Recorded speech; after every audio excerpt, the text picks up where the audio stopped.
further reflections or areas that you feel are important? Yes, I see a hand. Justice, please go ahead.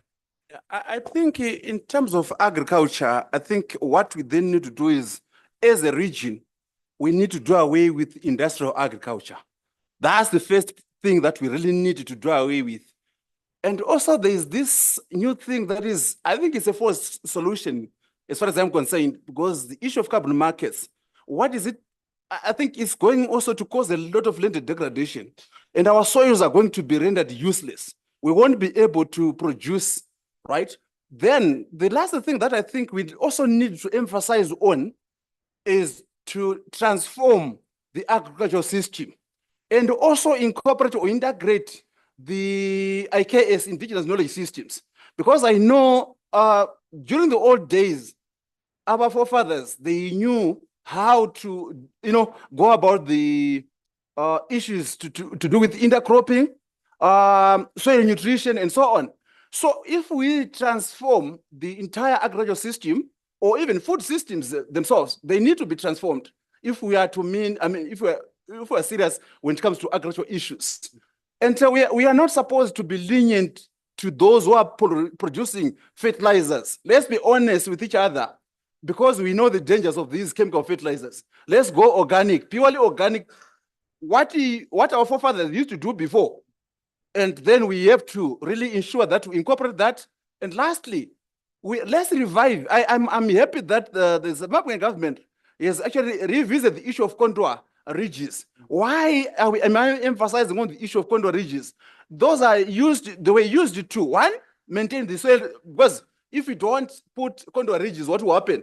The soil nutrients will be washed away. So one, the soil nutrients will remain within the field. And also it was used as a water harvesting technique, for your own information. So let's revisit that issue as the SADC region and ensure that we emphasize our farmers, small-scale farmers, they must go back to the issue of contour ridges. I know there's a lot of labor that is needed there, but we have to do it if we mean serious development. Thank you. Excellent. Yeah. So I think you are making some very useful reflections.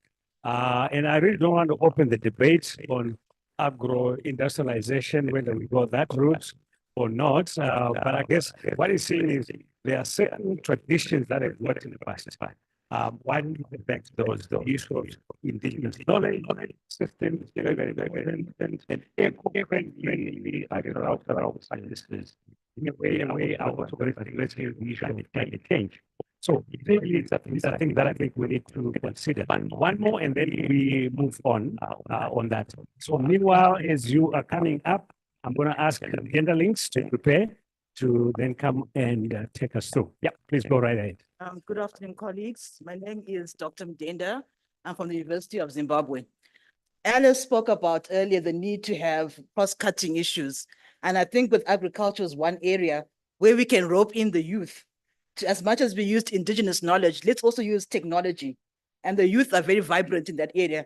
I know some universities such as NUST, they've actually developed an app to track the climate changes. So let's rope in the youth where they are.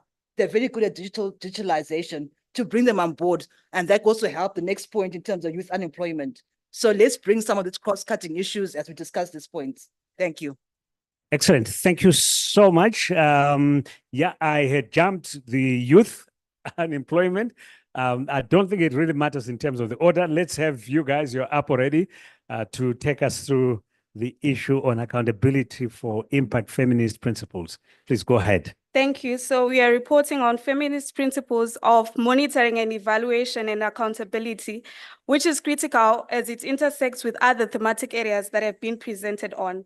So we identified 6 areas, and the first one is transparency. And under transparency, we noted the need to raise awareness of tools. There is need for popularization of instruments across the country to ensure that the general public understand what the tools are and how they can contribute to their monitoring and evaluation. We also noted budget tracking, but not only budget tracking, ensuring that there's gender-based budget analysis. And there's also need for capacity building for politicians, local community leaders. They need to know what they should be doing. And finally, we as non-state actors ourselves, we need to demonstrate commitment to gender equality to ensure that there's transparency in all of this.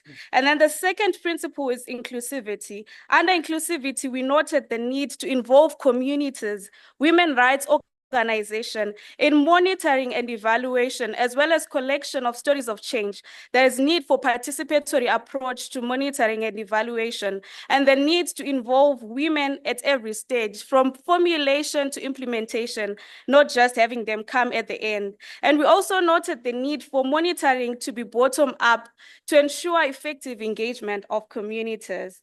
And the third principle is empowerment. Under empowerment, we noted the need for campaigning and awareness raising on instruments and rights in communities. How can women in communities hold decision makers accountable? And capacity building for communities on the roles of elected leaders and what their leaders should do and how they can monitor on that. There's also need to invest in long-term in terms of working with communities in co-creating solutions, and capacity building in terms of establishing and using youth structures. For example, in Zimbabwe, there's the youth parliament and youth councillors, which is a good practice that can be taken to other countries. Under intersectionality, which is the fourth principle, all reporting needs to be done with an intersectional lens to collect better data that can inform our decision-making. And there's need to engage diverse voices from the communities from where they are. And then the fifth principle is responsiveness. There's need to pay attention to the specific needs of women in different country contexts, instead of just viewing women as homogeneous, but pay attention to their specific needs. There's also need to be deliberate in our participatory approaches to ensure that they are responsive. And under redress as another feminist principle, there's need for legal empowerment of communities, ensuring that they have access to affordable justice and quality of outcomes. There's also need for training and capacity building of law enforcement agencies to be gender sensitive in their response and protection. And then finally, the last feminist principle is transformative change. We noted the need for qualitative data gathering instead of just quantitative, ensuring that we also have stories of change that measure transformation in systems and structures and in power and agency of women and girls. There's need to measure qualitative impact in terms of how effective the measures have been, other than just having reporting on numbers. I think Susan can add more to this.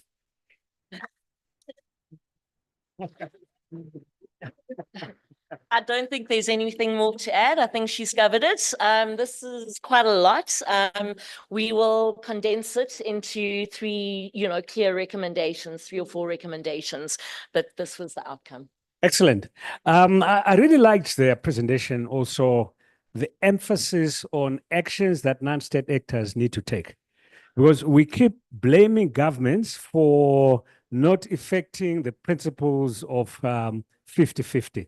How many of our organizations as non-state actors are not adhering to that principle, are still led by men, where the issue of women representation is underplayed? And I think we need now to show government how these things can be done practically as non-state actors, and start building cases that governments can learn from, as opposed to us saying, you change, charity has to begin at home. So the transformation we're talking about has to begin with us as non-state actors. All right, let's move on. I had skipped the youth, unemployment, and AI. Very keen to hear more about that. In fact, it reminds me, I was in a workshop where they were talking about AI. This was on livestock. And I kept thinking, but this is not AI, right? And eventually they said, no, we mean artificial insemination. So AI is being used as an abbreviation in many different contexts. But here, this is not artificial insemination. It's artificial intelligence, right? Okay, over to you. Good afternoon, everyone. Good afternoon, everyone. Good afternoon. Thank you. So as we know, Africa is the youngest and fastest growing continent. And research has shown that by 2030, there will be more young Africans entering the workforce each year than in the rest of the world. And so it's very important for us to talk about issues of youth unemployment, especially in the light of AI and the future of work. So in the discussions that we had a lot of points, tried to compress it. And I'll start by mentioning how it's very important for us to transform our education systems. And so here, many of the participants were talking about how we need to review our curriculum to incorporate aspects of digitalization. So here we're talking about integrating AI into education so that our learners are prepared for future job markets. The other point is on policy reform. So here we need to have policies that support young people in their businesses when we talk about aspects of entrepreneurship. And also when it comes to using artificial intelligence, the aspects of cyber protection and also proper use of the internet. Still on the aspect of policies, we also heard that it's very important to consider marginalized communities to ensure that there's provision of IT services for all, because we love to talk about leaving no one behind, but many a times we do leave marginalized communities behind. So we need to make sure we are cognizant of this. And the third point is capacity building and skills development for work and life. What we've noticed is that there's a noticeable mismatch between the skills of young people entering the workforce and the needs of employers, especially for now. And so we need to ensure that as AI continues to permeate various sectors, young people are equipped with digital literacy skills as well as technical skills. And my colleague will talk more about the balance that we need. So we talk about AI, but we also have our roots. So how do we create that balance? So over to you, Daniel.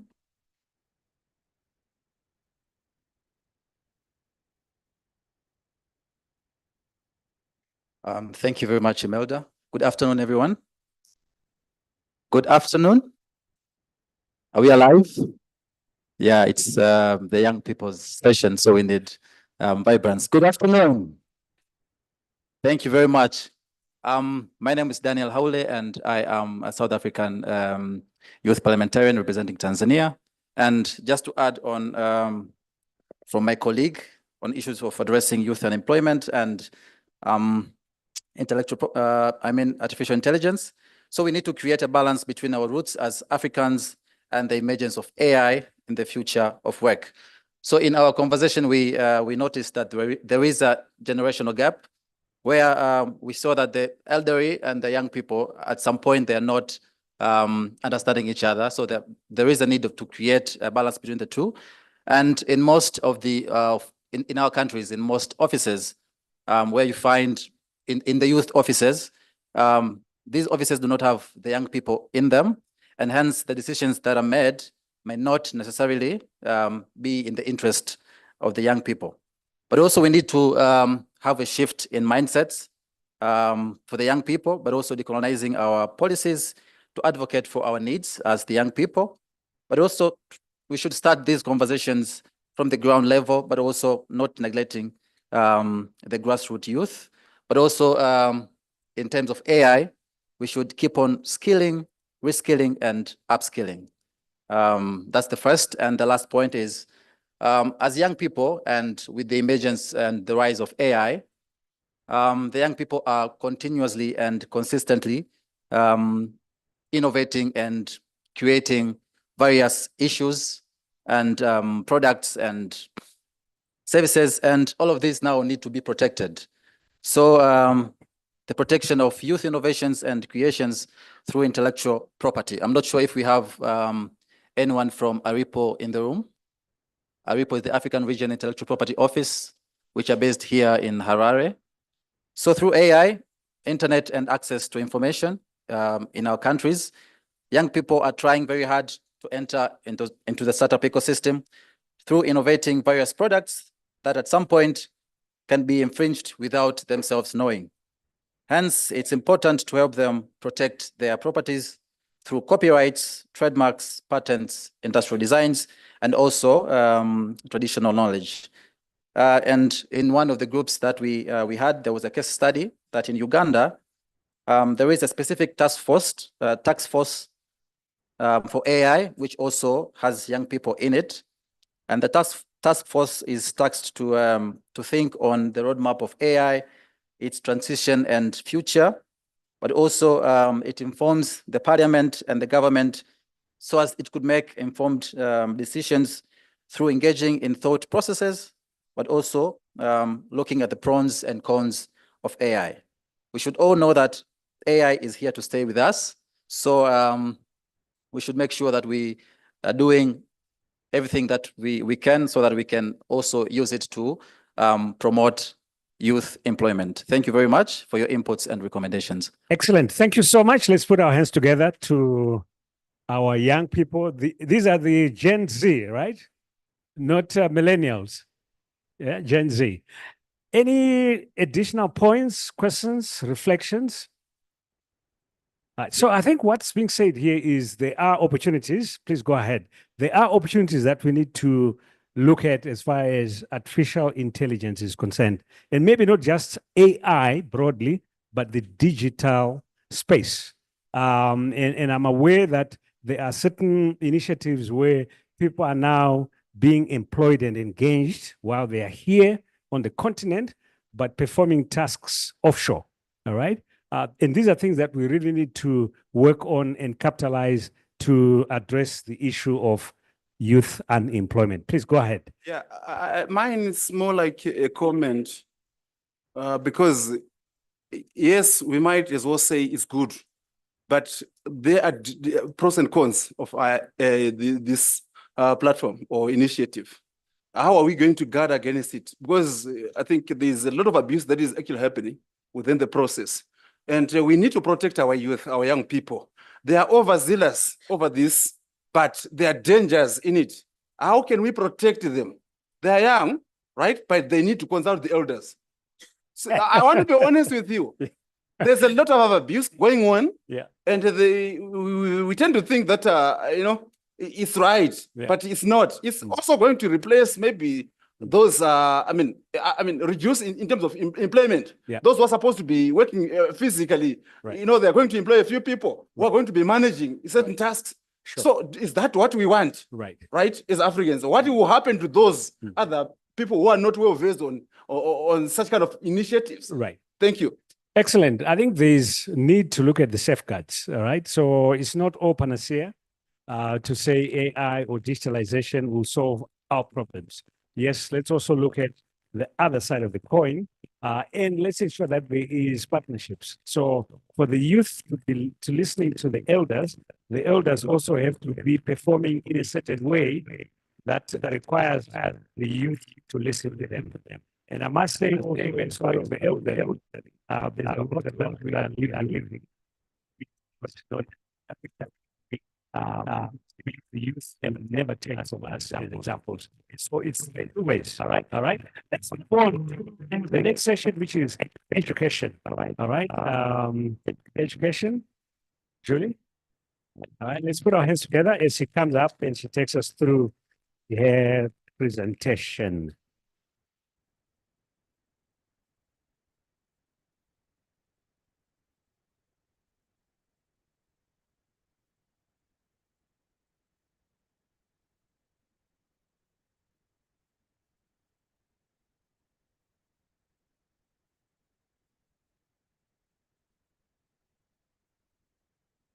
Good afternoon, everybody. Yeah, thank you very much for all your inputs. I've tried to summarize. I hope I've captured all your inputs. So we were looking at education financing in particular. So the recommendations, number one is governments should meet their commitments of spending as per international benchmarks of 14 to 20% of 15 to 20% of national budgets or 4 to 6% of the GDP on education.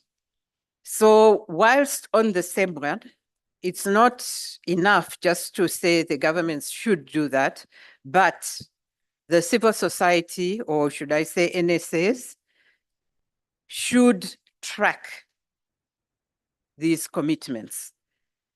So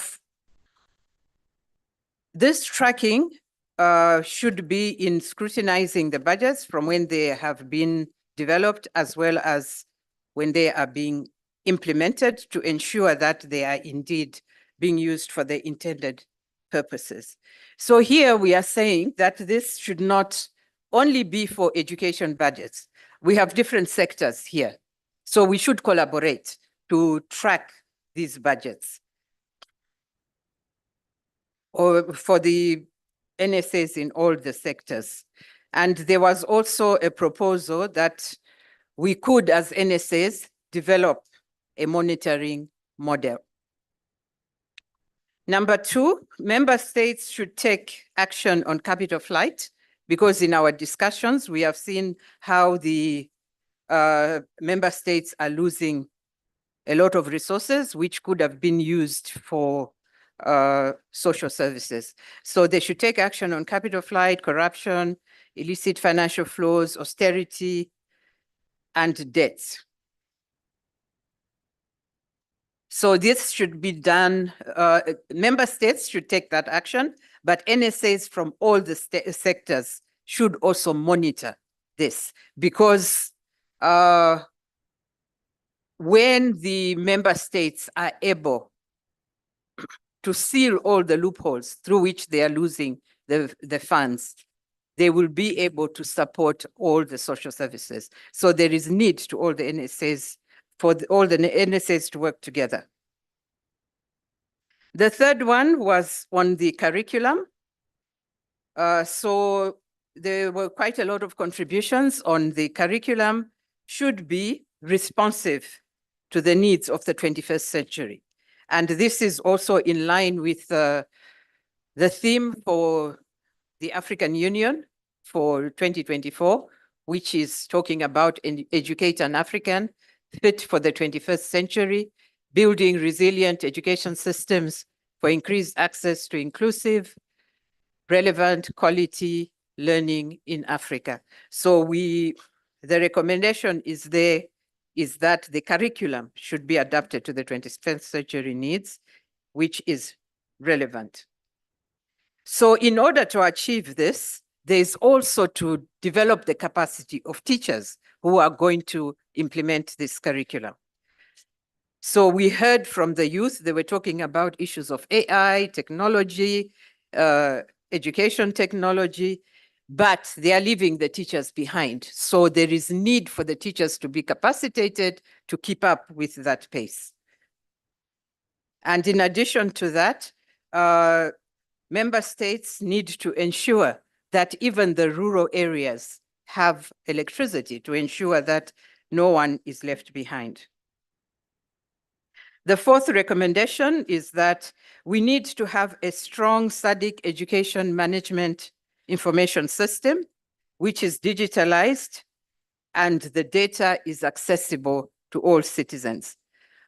Because data is very important for decision making. And we have seen from reports that have been produced that in some member states, it's very difficult to find data. So this is an area that needs to be strengthened. And then the final one was on affordable tertiary education across the SADC region, as per the SADC protocol on education and training. This has not been fully implemented because in some member states, when a student from another country comes in, is paying higher fees than those in that particular country. So we are saying we need to hold the member states accountable for this, and also the NSAs need to raise awareness on this. Thank you very much. Thank you so much, Julie. Before you leave, what can we do about this issue of data as non-state actors? Because it's such an important area. Is there something practical that you think non-state actors could also do and help? in provision of data? Yeah, what comes to mind, just like that, since you've put me on the spot, is like non-state actors could also collect data and provide alternative sources of data. Yeah. And I think it's a bridge that we need to work on, because normally governments want to rely on data that they're generating themselves. If you look at statistics, they are saying it's got to be our own nationally generated statistics. But we know the challenges that they have: lack of capacity, lack of funding, et cetera, et cetera. But perhaps let's now work together with them to see how we can strengthen that area of data collection, where we are saying as non-state actors, we can provide some input as far as data is concerned. This is a role we can play. Please go ahead.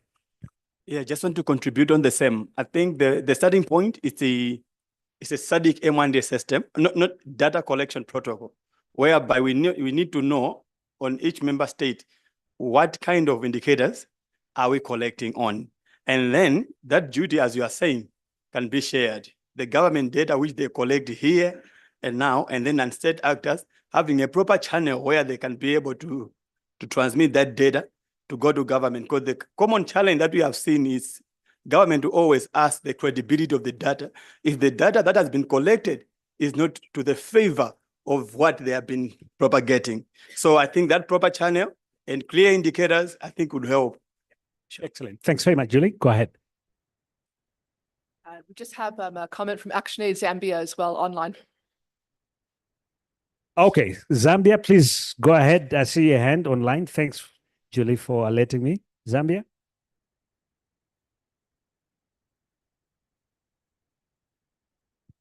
Can we bring Zambia in? We can't hear them. Can you intervene? Please unmute if you're able to unmute, Zambia.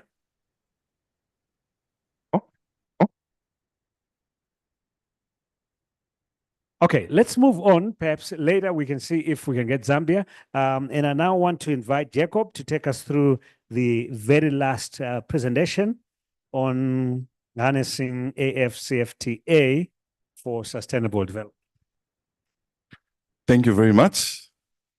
After all has been said, whether you produce as an agriculturist, whether in education, whether AI, whether any other part that you presented, the last part, you would need to sell your services and you come to be a trader.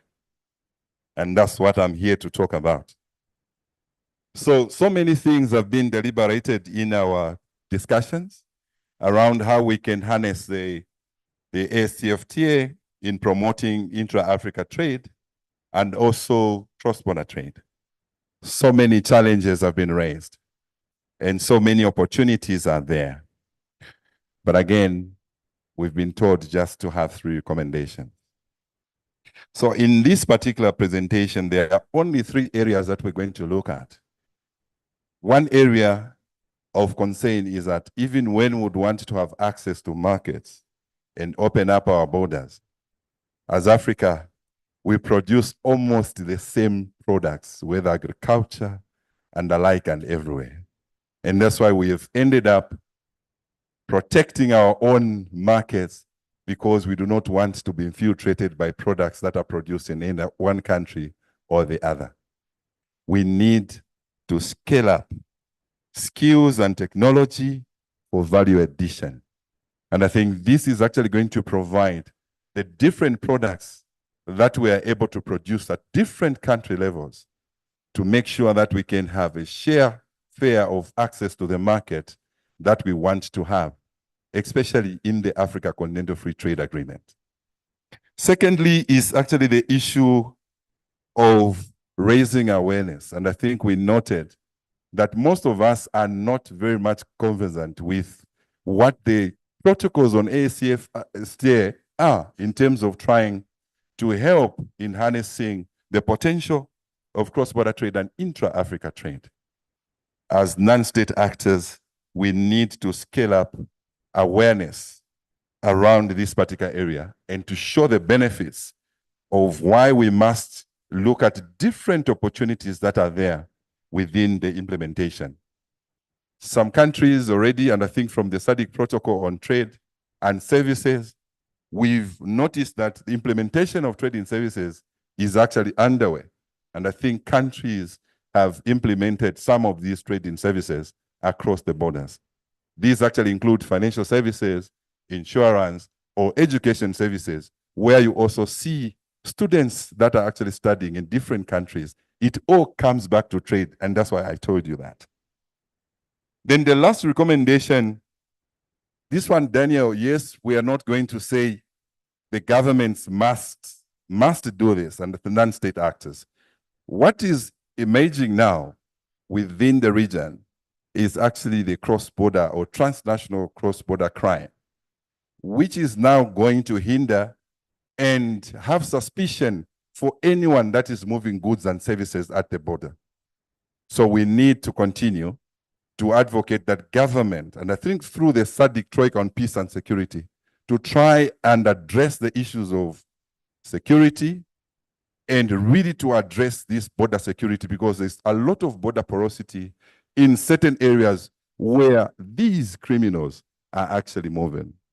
So the 3 recommendations for this particular, if you'd want more, there are plenty of them. Thank you very much.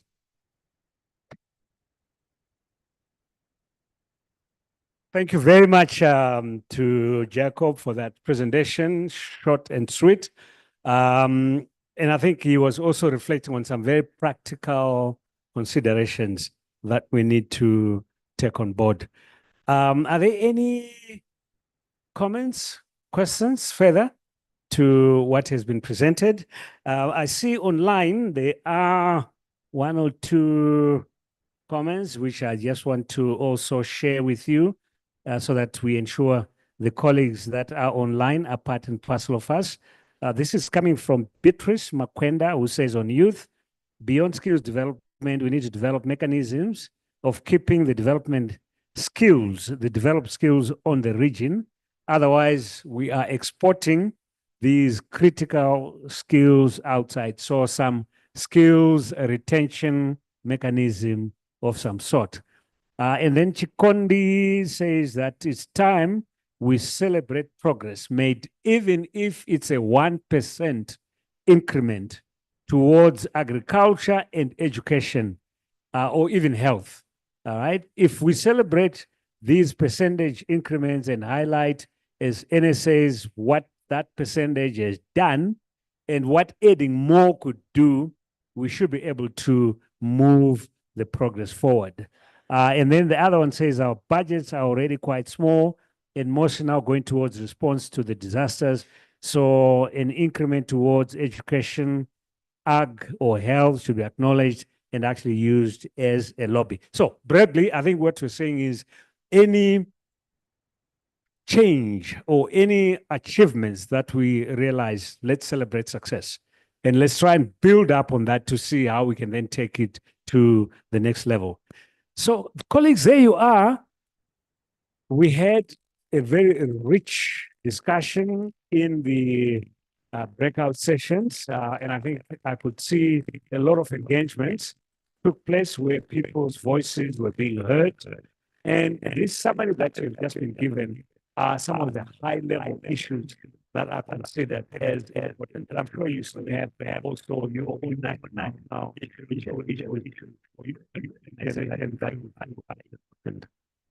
Between this is that spend part of the morning looking at the action plans.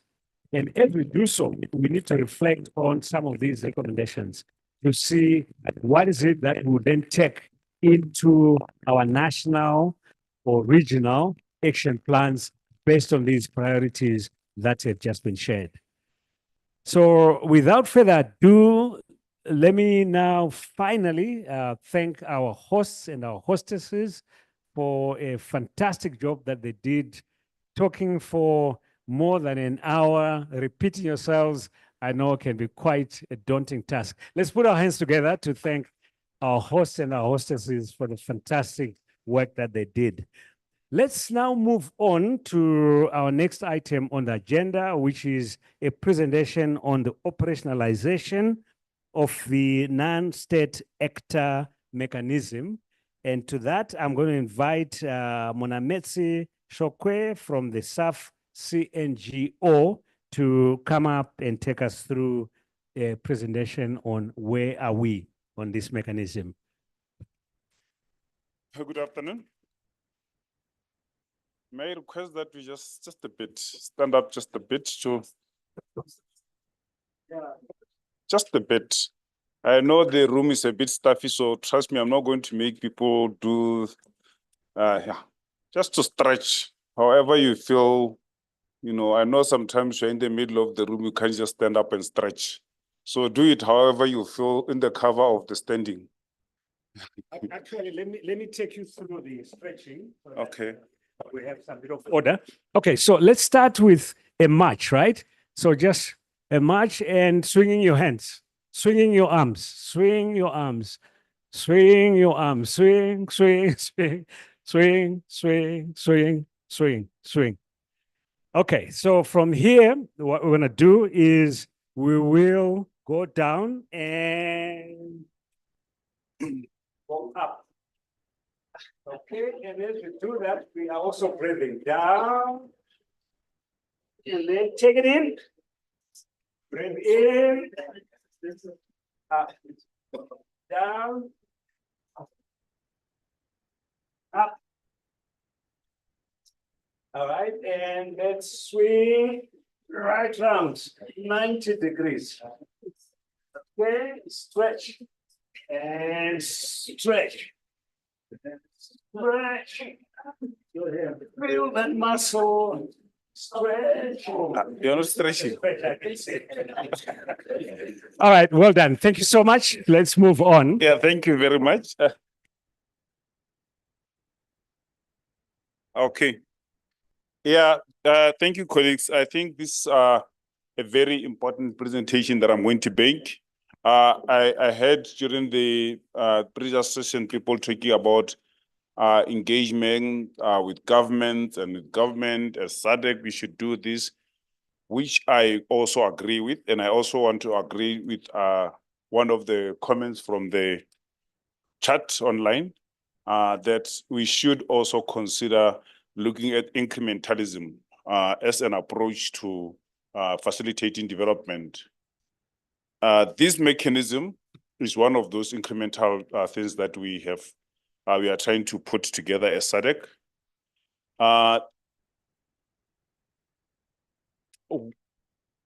It took almost 10 years, right, Julie, to get here, where we are saying as citizens of SADC, how do we engage with SADC on some of these protocols? Some of the standards that have been done for cross-border trading, for manufacturing, that and many other education, you know, there is a lot that SADC has standardized. That sometimes it takes our communities out of business. Sometimes it doesn't really help us. And I want to say that despite that, there has been some pockets of engagement. May it be lately with the SADC guidelines and principles on democratic elections that have helped a civil society now be recognized in different facets by different countries, but at least as a standard as part of the election observation, and they have a say in the election process. So in this presentation is a very short presentation that I'm going to take through a broader overview. Colleagues who were here on Sunday and Monday, we made this presentation. It was made by SADC. I come from the Southern Africa Council of NGOs, so I'm not representing SADC. I'm going to, can you move to the next slide? Please. Yeah. The engagement with non-state actors is something that is enshrined in the SADC Treaty as revised, where specifically the treaty says SADC shall cooperate with and support the initiatives of stakeholders. Key stakeholders listed included private sector, civil society, non-governmental organizations, workers, and employers as organization.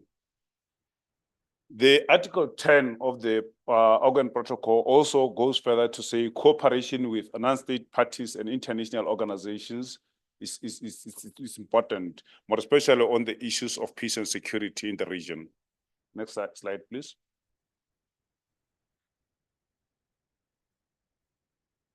According to the SADC definition of non-state actors, may I say that this mechanism now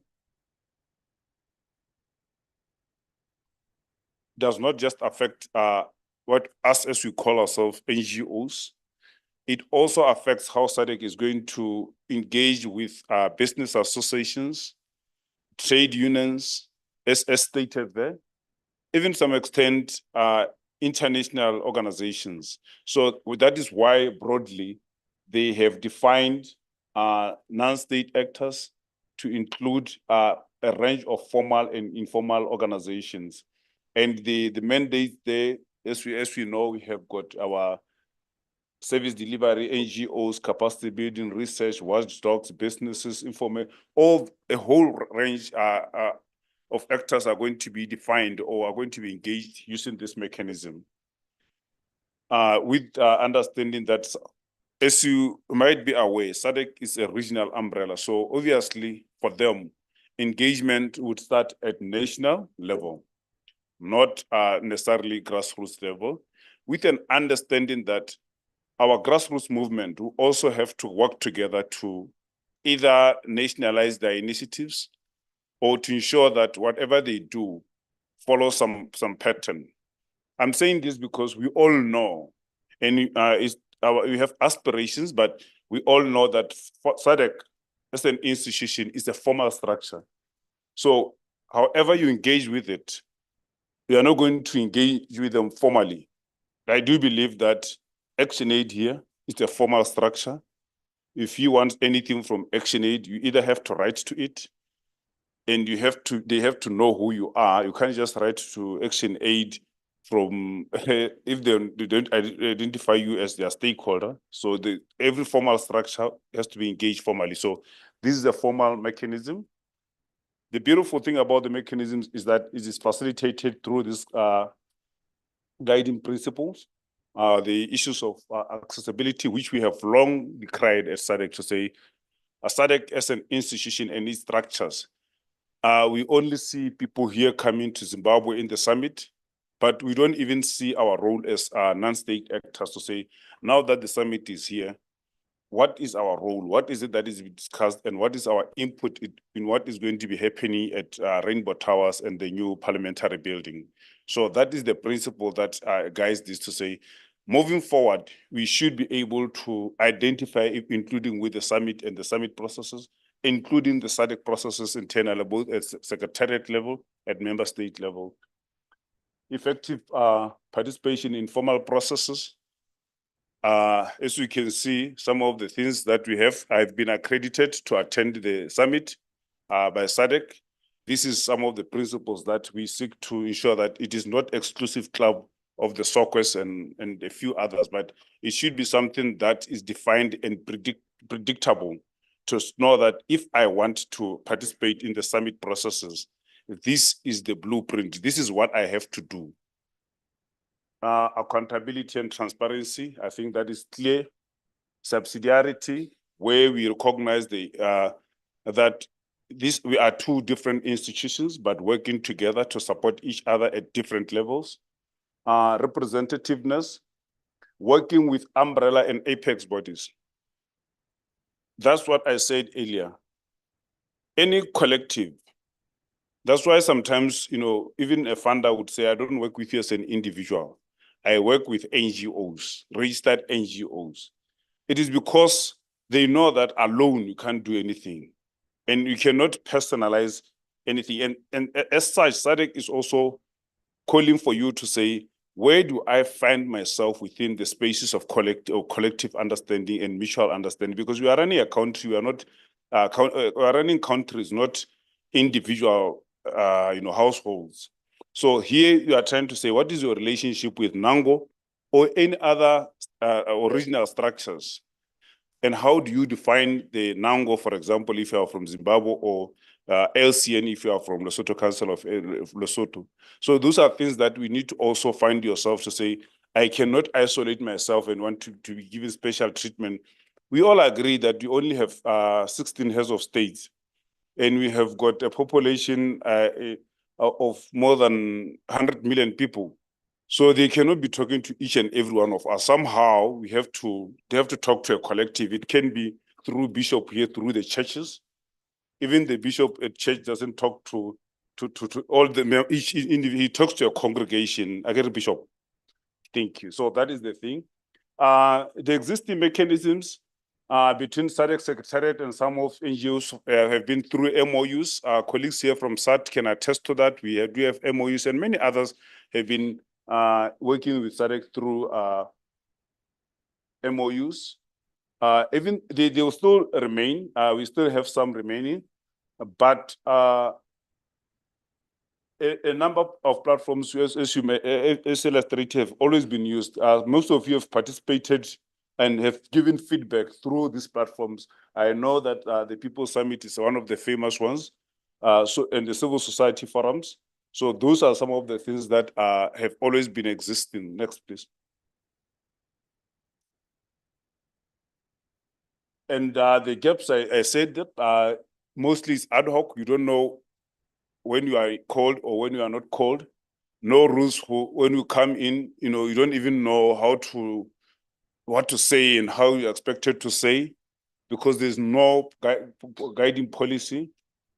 The next time some people want to work directly with SADC, others want to work, there's no order in the way we want to work with SADC. And also because of that, there's lack of knowledge on the activities and structures and operations of SADC.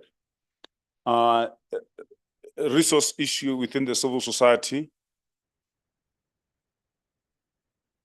And then even within SADC, even for me, as I said to you that I've been accredited, if you ask me, how are you accredited? There's no focal person that I can say, no, you have to go to this office, and those are the people that you deal with. It's ad hoc. You never know who's coming, yeah. So the mechanism is here to take SADC to the people, enable engagement between SADC and NSAs, to strengthen and enhance our partnerships that we have long called for, provide a structured framework for consultation, to provide an enabling environment for NSAs to participate. As I said, when we all know what is happening and is predictable, we always know what to do with it. We want to enhance the coordination and harmonization of positions by SADC. In this meeting here, this summit, I believe that from here we are going to have a result statement coming from this. How does, and People's Summit will have its own result statement. How does it come together to reach our SADC offices and ultimately probably our Council of Ministers? Communication, participation, as I had earlier in the RISDP.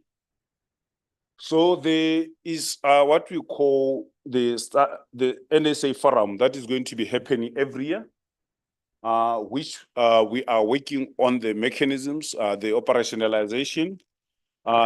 Therefore, it means that there will be clusters. If you are working, for example, on agriculture, you are going to find that there is a way in which you are clustered within the regional framework, not as an individual entity, a place where you belong, we link with the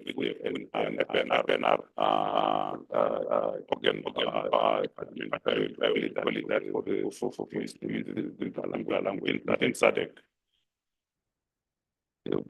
A license office, as I said, that will be the one that is linking us to SADC, so that whatever we do, you know that I have submitted to SOCWE, and my expectation is he's going to do A, B, C, D internally until it reaches that stage, so that we can even follow up. So that when you follow up, today you are not talking to Daniel, tomorrow is Julie, tomorrow, the next day is SOCWE. We have to know. That's what I talk about predictability. And then there will be accreditation of NSAs that we know that there will be some, of course, guidelines of accreditations that will show you what you need to do in order to be able to participate effectively in the SADC processes. Next. Next. Yes, where is the mechanism so far? What we have done is SADC has resources now, the Secretariat, for the establishment of the office that it's EU, I have to be transparent, for the establishing, remember this office is established within their own office. So maybe one of you, as they see the job advert in the future of SADC, it can be a job that it will be advertised and we can apply for it. And one of us hopefully can get that so that they can facilitate us more effectively. The comprehensive of mapping, that's the next thing that we want to do after this summit, so that we know who is where, and what is who doing where, why, and etc. And who means when you say you are ISAF, sure, do we have the necessary registrations, etc. And what are you doing? What are your objectives? You have a board, etc. And then we are going to start with the accreditations once we know this understanding of the landscape. We don't want to assume that we know everyone, but you need to do the landscape analysis. I'm saying we, because we are working with SADC Secretariat. I know in the group when I say we, my sister is here from SAT. They are part of that. Julie and Rachel representing the PSI Alliance are representing most of you there. Saf Singo is there. JIZ, our colleague, is here. Satuk, representing the Southern Africa Trade Unions Coordination Council, is part of that. Ntate Mandla, there, Padebe, is also there representing the churches through the for KISA, the Fellowship for Christian Alliances in Southern Africa. I'm just going to say that, but I'm just going to put it broadly like that. So if that is from ZCC, he knows that their movement is there, and I'm sure you are aware of your movement. So you have to find where you belong, because if you don't belong somewhere, then really we cannot make small. Right now, we need to do something that works. We don't have time to be creating smaller pockets for special interest groups, because somebody has to belong somewhere. Next, I think that's it. I'm not going to, I just wanted to let people know, the objective was to let you know that there is process for engaging with non-state actors happening at SADC that we will call you for meetings. When you call you for these virtual meetings, you need to know this, because it's going to define. Otherwise, we are going to spend time advocating for the opening of, or the mechanism is done in a way that it does not represent us. And SADC, the leaders are going to say, no, but you approved this. And then you will start saying, it's self-single, we start pointing fingers because we are not part of the process. But I want to assure you, at least through our representatives, that we will be reaching out to you to say we are talking about the engagement mechanism. Thank you very much, sir. Thank you very much, Monametsi, for that presentation. Maybe you can take a seat in case there are any questions.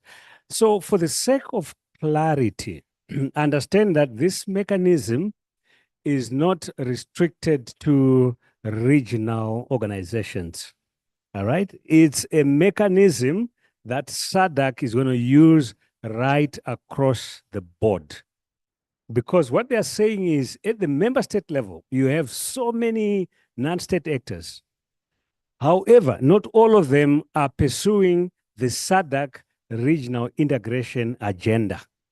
And if you are at a national level, then this mechanism is the one that's going to be used to regulate and guide the way you will engage with SADC.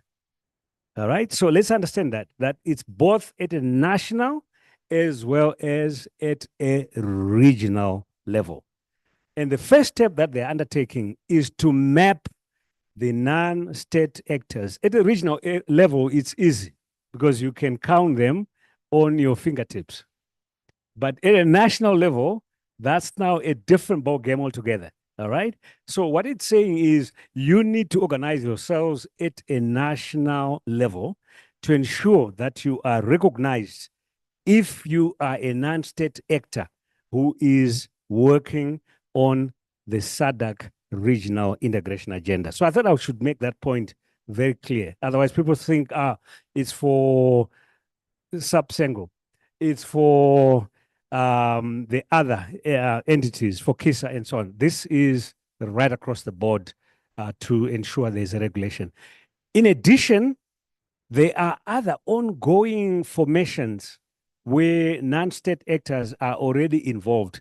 Those are not going to be interfered with, right? You might actually find that within the science and innovation sector, there are some committees where non-state actors are already engaging with SADC through the ministerial structures. Those will continue. They're not being disbanded. But what you then have is this forum, which is a kind of overarching mechanism, which is now indicating how non-state actors and SADC are going to work in terms of enhancing their partnerships. Colleagues, any questions, comments? We have heard where we are. Steps are now being taken. Please go right ahead. I'll take a few before we go for a tea break. Thank you very much. My name is Lebogang Kenneth Maboto. I'm also with Sub-Sengo. Mine is just also a comment, riding especially on the very principle that you have been stressing of not leaving anyone behind and including everyone. So I thought just as an addition, based on the meetings that we just concluded on Monday, we could let participants here know that one of the outcomes of that was an agreement that comments on the mechanism that was presented on the Constitution and the terms of reference that were discussed can still be received up until the 30th of September this year. So for those who may wish to still get the mechanism and other documents, please feel free to contact Julie Middleton for Action Aid or Rachel so that we can get those to you and then you go through them and be able to make your contributions. Thank you. Excellent. Thanks very much for that information. Maybe, Julie, you could then put on your website or create a repository where people can then have access to the documents that they might need to work on, all right, so that they have that information available. Great. You want to say something? Please go ahead. Thank you, Daniel. I think that I see a hand up from a couple of people online. I know there's ActionAid Zambia who had contributions on the thematic discussions, but we've just asked them to please send the inputs on the thematic discussions to us for consideration in the communique. But I think if they have any comments on the current discussion, perhaps we can call on them as well. Excellent. Thanks for that information. Any other questions, comments, colleagues? Online, all right. Is that ActionAid Zambia again? ActionAid Zambia, please. Yeah. Yes. Okay, thank you so much. This is Ella from ActionAid. So I don't know if I can just go through a few points in terms of the contributions from the team on the different thematic areas. So in terms of agriculture, we are proposing that there should be investment in appropriate technologies that will promote agroecology, and this should be supported by policy and frameworks. Then also enhancing the mechanization agenda for small-scale farmers in the SADC region. Then the other part that the team had put up in terms of the recommendation was to promote investment into research and development in order for us to have sustainable solutions to the food production and also promote climate smart methods that will ensure that there's food security. That was on agriculture. Then when it comes to harnessing cross-border trade, the team is proposing that we should develop simplified trade rules for cross-border traders and medium small-scale enterprises at SADC level. This will help to promote small volume trade for cross borders and also contribute to the development of these small scale medium enterprises, and also the issue of value chain in the SADC region. Then when it comes to agriculture, we are proposing that in the education sector, there should be some revision of the education system by adapting and also implementing entrepreneurship-based learning and training that will target both tertiary and also secondary schools. Then when it comes to youth empowerment, we are proposing that we should be able to identify clear investment priorities and also allocate resources that are targeting at youths. And this should be in the climate and also agricultural sector, as it will help us to reduce the climate shocks that we are currently facing. Those are some of the recommendations that we thought we can share. You know, you had given us a chance, but because of some network, we couldn't share our thoughts on the recommendations. Thank you. Excellent. Thank you so much for those inputs. I think you've raised some very important and valid contributions. And actually, under the simplified trade regime, SADC Secretariat with its partners in the tripartite have mobilized some resources through AGRA to implement some pilot program on the STR in the region. And that program, I think, will shortly commence. So I think it's going to be important for non-state actors to engage with that process to see how you can be part and parcel of that pilot with those resources that have been mobilized. All right, colleagues, let's take a short tea break. Shall we say 10 minutes? 10 is okay? All right, so 10 minutes, and then we come straight back and continue with the rest of our proceedings. I think there's tea, coffee, juices out there in the patio. Thank you so much, and thank you once again. Let's put our hands together to Monametsi.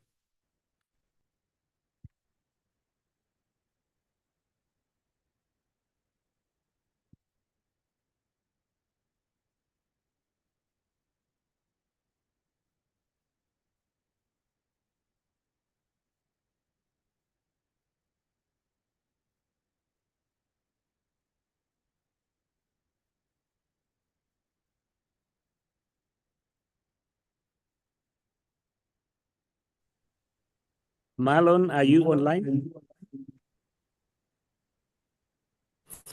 Hi, Daniel, I'm online, yes. All right. Are you going to be sharing your screen, or you want us to do it from this end? I can share my screen, maybe to be easier for me to manage the Okay.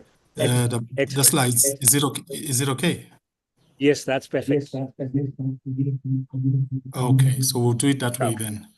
But if the technology vexes me, then I may hand that responsibility over to you. Not a problem. Yeah. All right, thank you. I think you are misbehaving.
Yang kita garuan te manoko, gusto pa inyo jadi ko.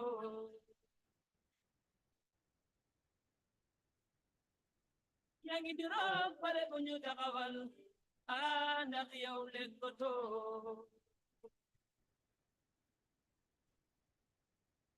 Yang ibagaden takyaw nanato, gusto pa inyo jadi ko. Dak molay maito, dibi-dibire. Dibi-dibire. Dibi-dibire. Dibi-dibire. Dibi-dibire. Dibi-dibire.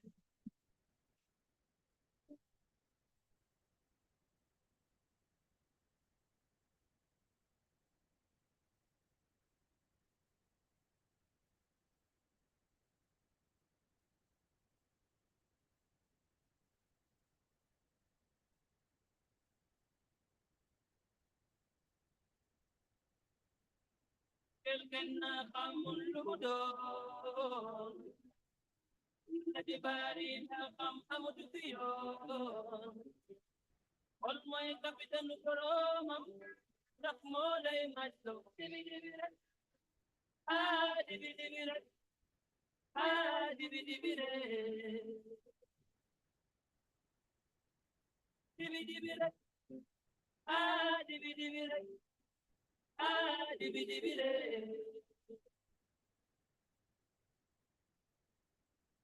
Ay ngit nyom punyo bagante, aman lo jiwa.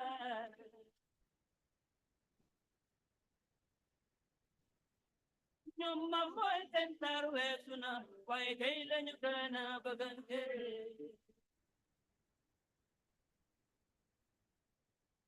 Ang ibagaden na kiyaw lekto to, wapikitaro wow mabaiko.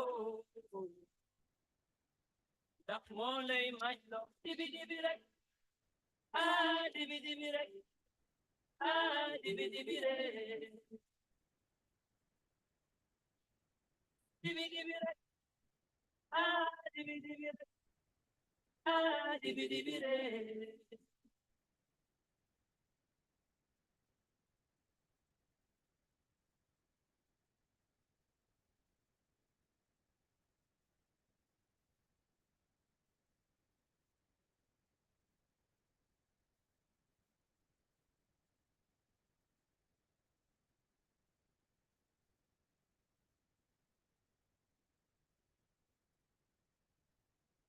Molay majlo.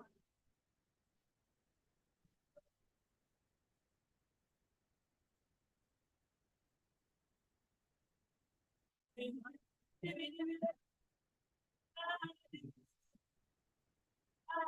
dibi-dibire.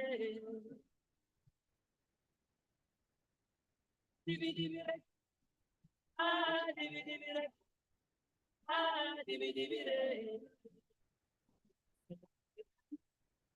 Dibi-dibire, dibi-dibire, dibi-dibire.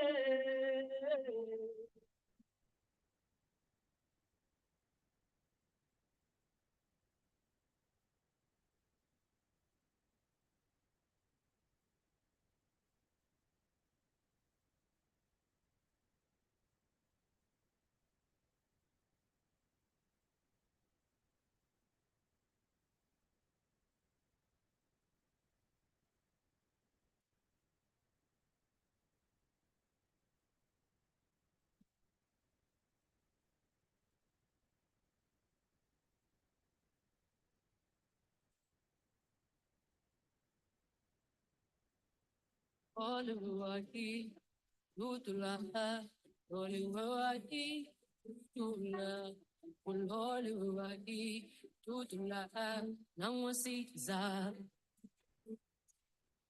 Oliwai, Utula, Oliwai, Utula, Oliwai, Utula, Namwasiza. Sule soyembe sitagotu. Sule soyembe sitagotu. Sule soyembe sitagotu. Nangwasiza. Sule soyembe sitagotu. Sule soyembe sitagotu. Sule soyembe sitagotu. Nangwasiza.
Caesar.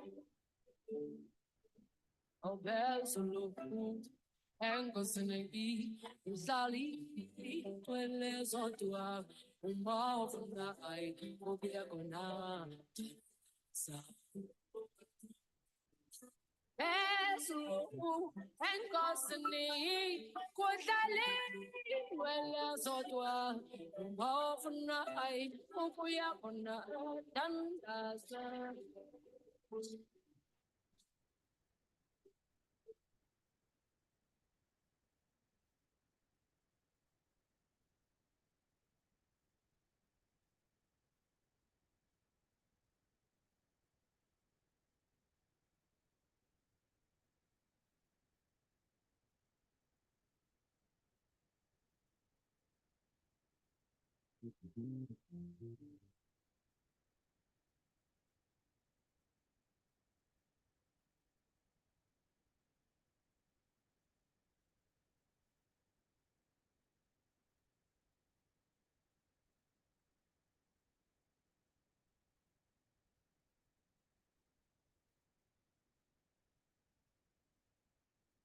All right, shall we take our seats? We want to start. Let's take our seats, please. Let's take our seats.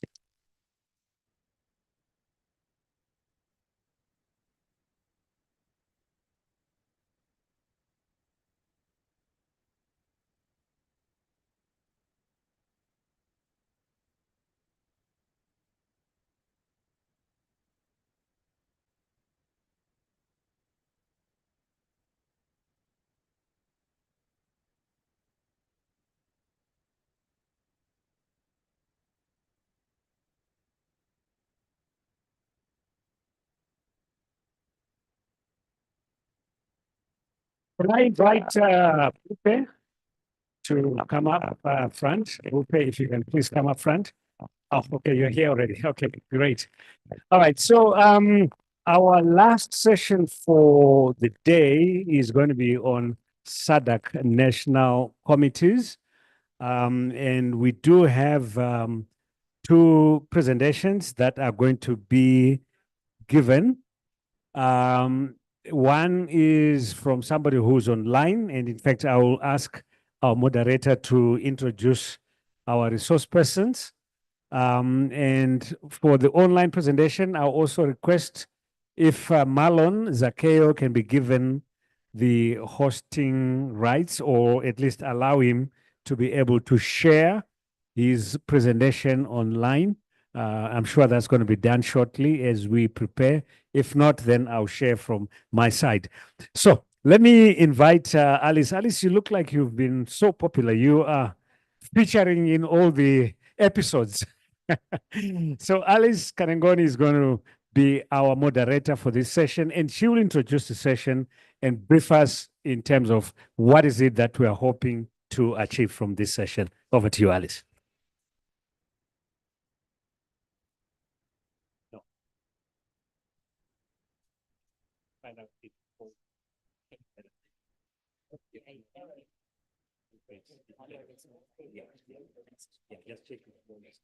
Okay. Afternoon. Can I just check in the house? Do we have Paul Ndau Lupia from Malawi? Can you please come up? I'm happy. My panelists welcome. Thank you. So I'm sure many of us would have heard the term SADC SADC national committees are thrown around, and we've been talking non-state actors, we are talking national committees. So, and we may be sitting here and wondering, so what are the committees? What do they look like? Who constitutes them? So this session is really meant to assist us to unpack that idea and that concept, so we can get to understand what it is, but more importantly, also get to explore how we can, as non-state actors, interact and interface with it. So to help us do that, I have a panel of three. We have Marlon Zakeo, who is joining us from GIZ and is joining us online.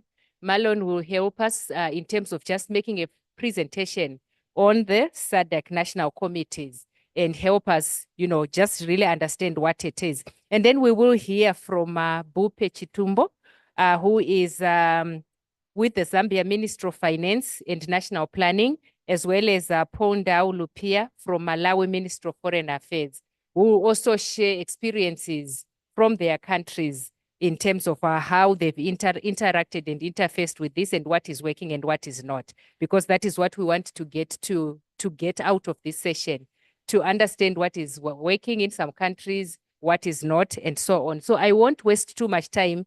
I want to invite Marlon, who is going to make a presentation, and Marlon is joining us online. Over to you, Marlon, if you are ready.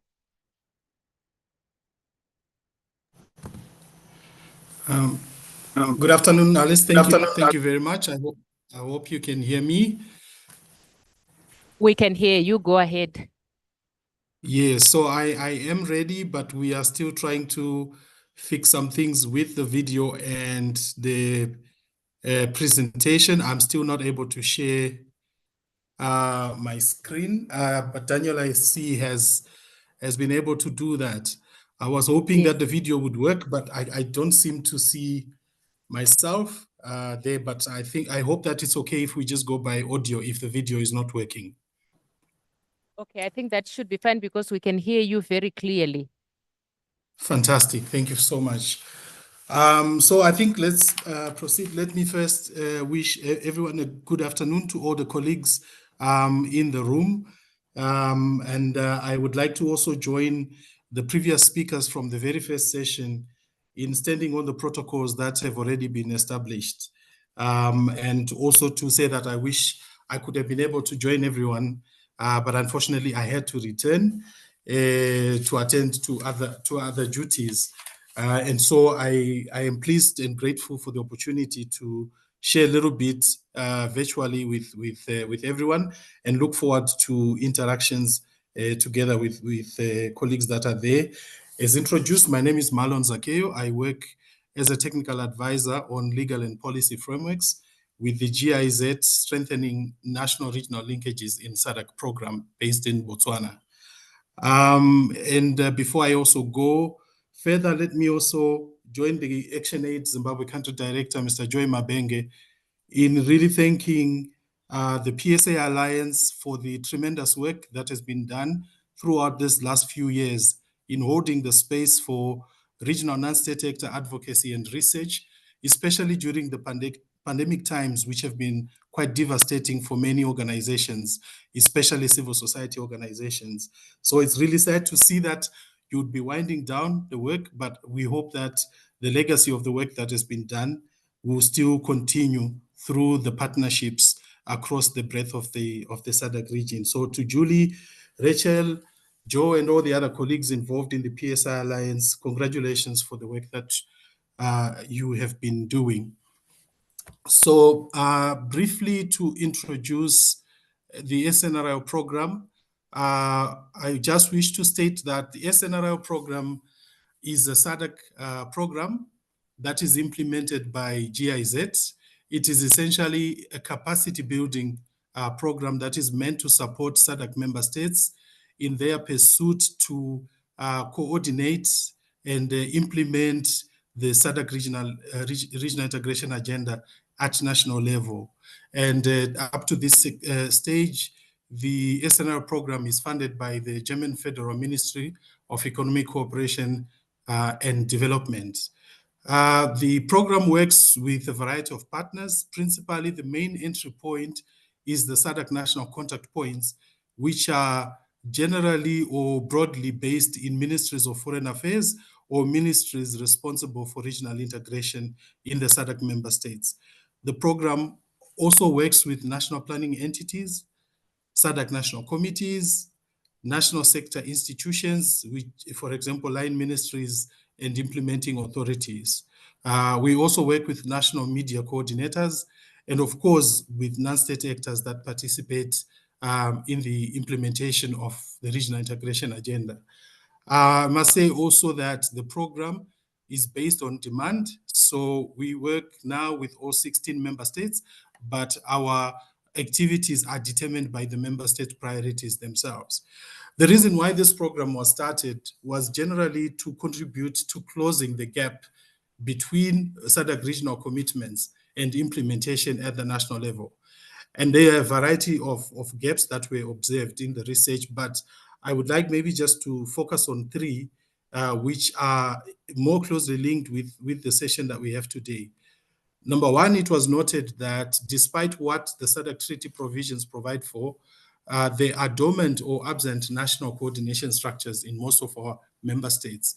So this project was established to support the efforts to make sure that where there are no national coordination structures for SADC, they are established. Where they are established but not functional, that member states and other stakeholders are supported to ensure that these coordination structures are fully operationalized and that they live up to the expectations of their mandates. The project was also established to help to strengthen the collaboration between SADC national coordination structures with planning and budgeting authorities. So that relationship is quite critical to ensure the effective implementation of SADC regional integration programs at the national level. And that's part of the work that we do, closely working with our colleagues in SADC Secretariat. And then thirdly, because this is a non-state actor dialogue on the RISDP, one of the key factors as well was that it was observed that there's limited non-state actor involvement generally in SADC regional integration programs. And so part of the work that we try and do is to attend to that in supporting or facilitating more effective inclusion of non-state actors in SADC regional integration processes. We can go to the next one. I think I've mentioned the main objective of this program, which is supporting member states and strengthening their capacity to coordinate and facilitate implementation of SADC's commitments.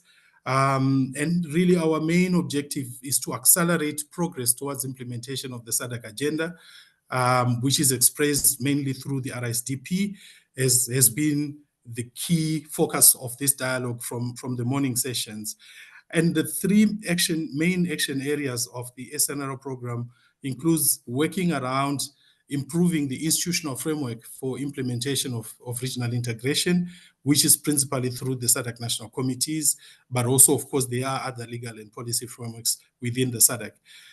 Secondly, we work to help to set up or strengthen monitoring and evaluation systems for implementation of regional integration in selected member states. So once the institutional frameworks are established and strategies have been passed, it's also very important to monitor progress, which is what I think we've been doing from the beginning this morning. So part of our work in the SNRO program is dedicated to this objective. Then finally, one of the most understated but quite critical aspects of the work is on communication. And we are also mandated to support the strengthening of strategic communication capacities of SADC, the member states on all activities and impacts of SADC. Because one of the gaps that had been seen is that of the over 300 million citizens of SADC, not many really are aware of the connection between what is done at national level and what is done at SADC level. So basically the question of what is the impact or benefit of member states belonging to SADC. So part of our work and our mandate is to support strengthening of capacities to amplify and communicate better on the benefits and impact of SADC in the lives of the ordinary citizens in the region. We can go to the next one.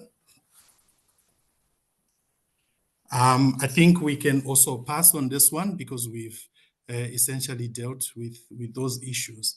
And so I think in the crux of the matter now is the role of non-state actors generally in SADC regional integration.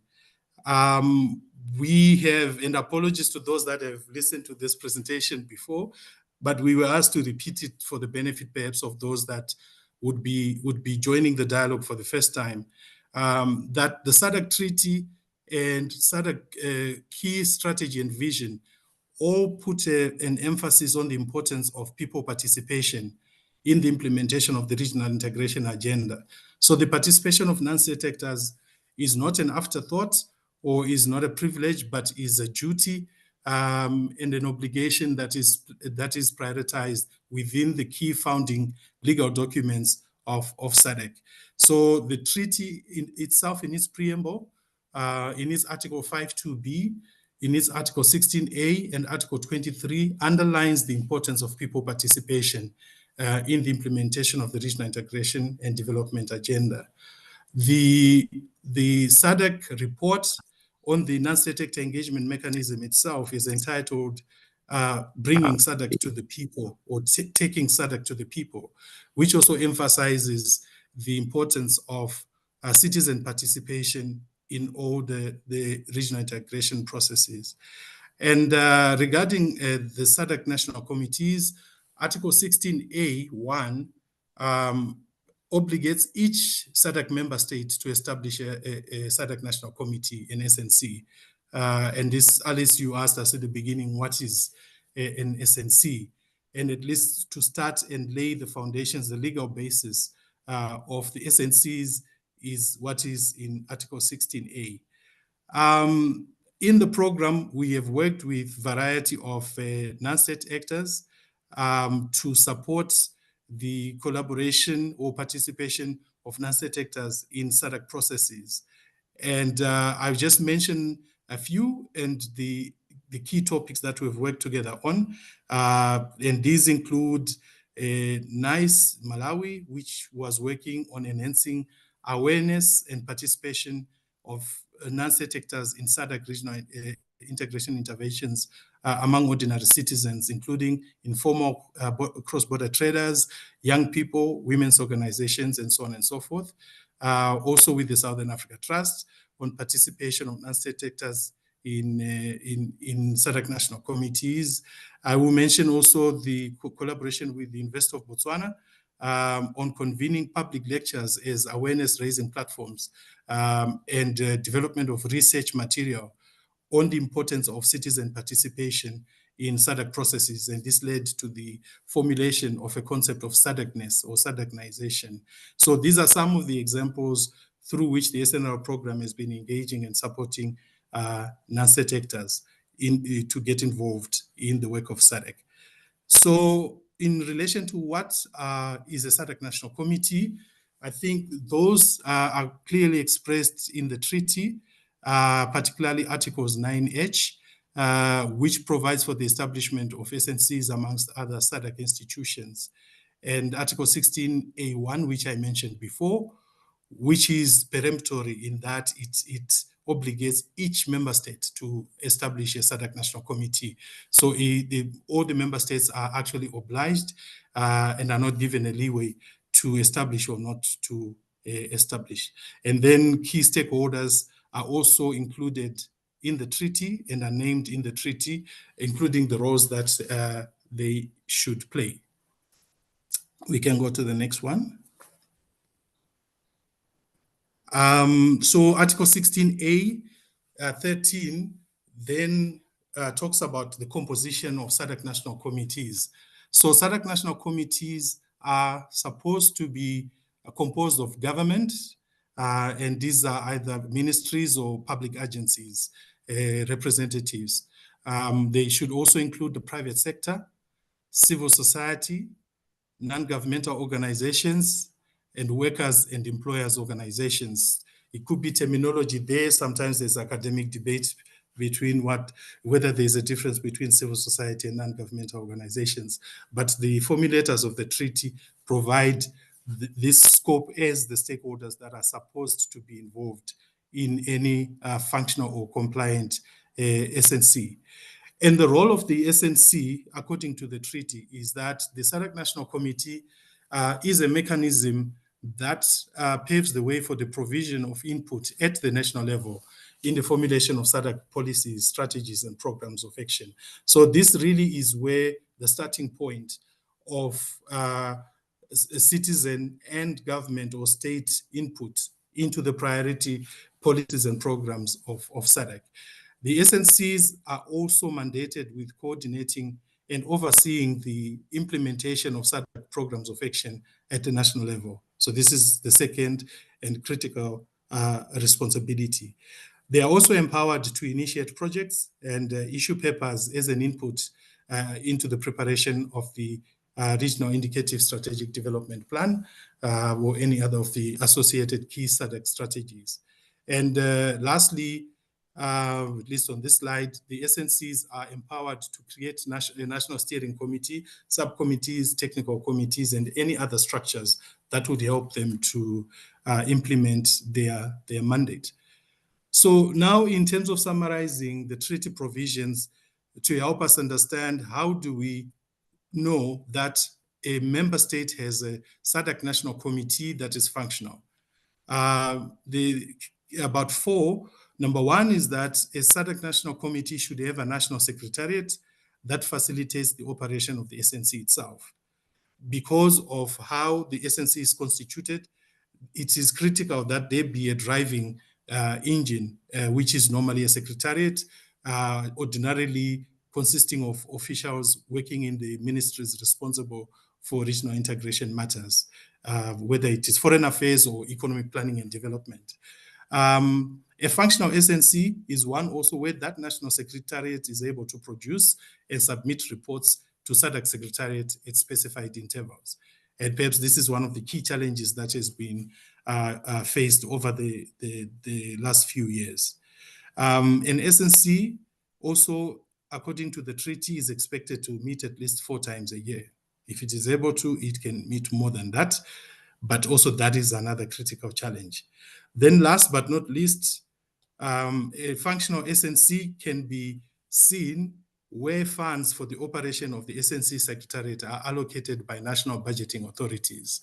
And this is a very, very important matter. In the morning, our moderator, Alice, was speaking about resources.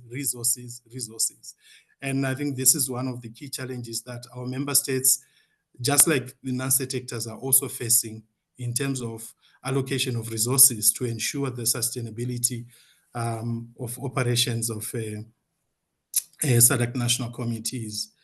I think we can quickly gloss over this slide, Daniel, because this slide essentially talks about a desk study that the SNRIO program has done in terms of trying to reassess and find the status of SADC national committees across the region to see where are they active, where are they established, where are they functional, and where are they not functional. We also sought to look at where they located so that we can see what are the trends in our member states.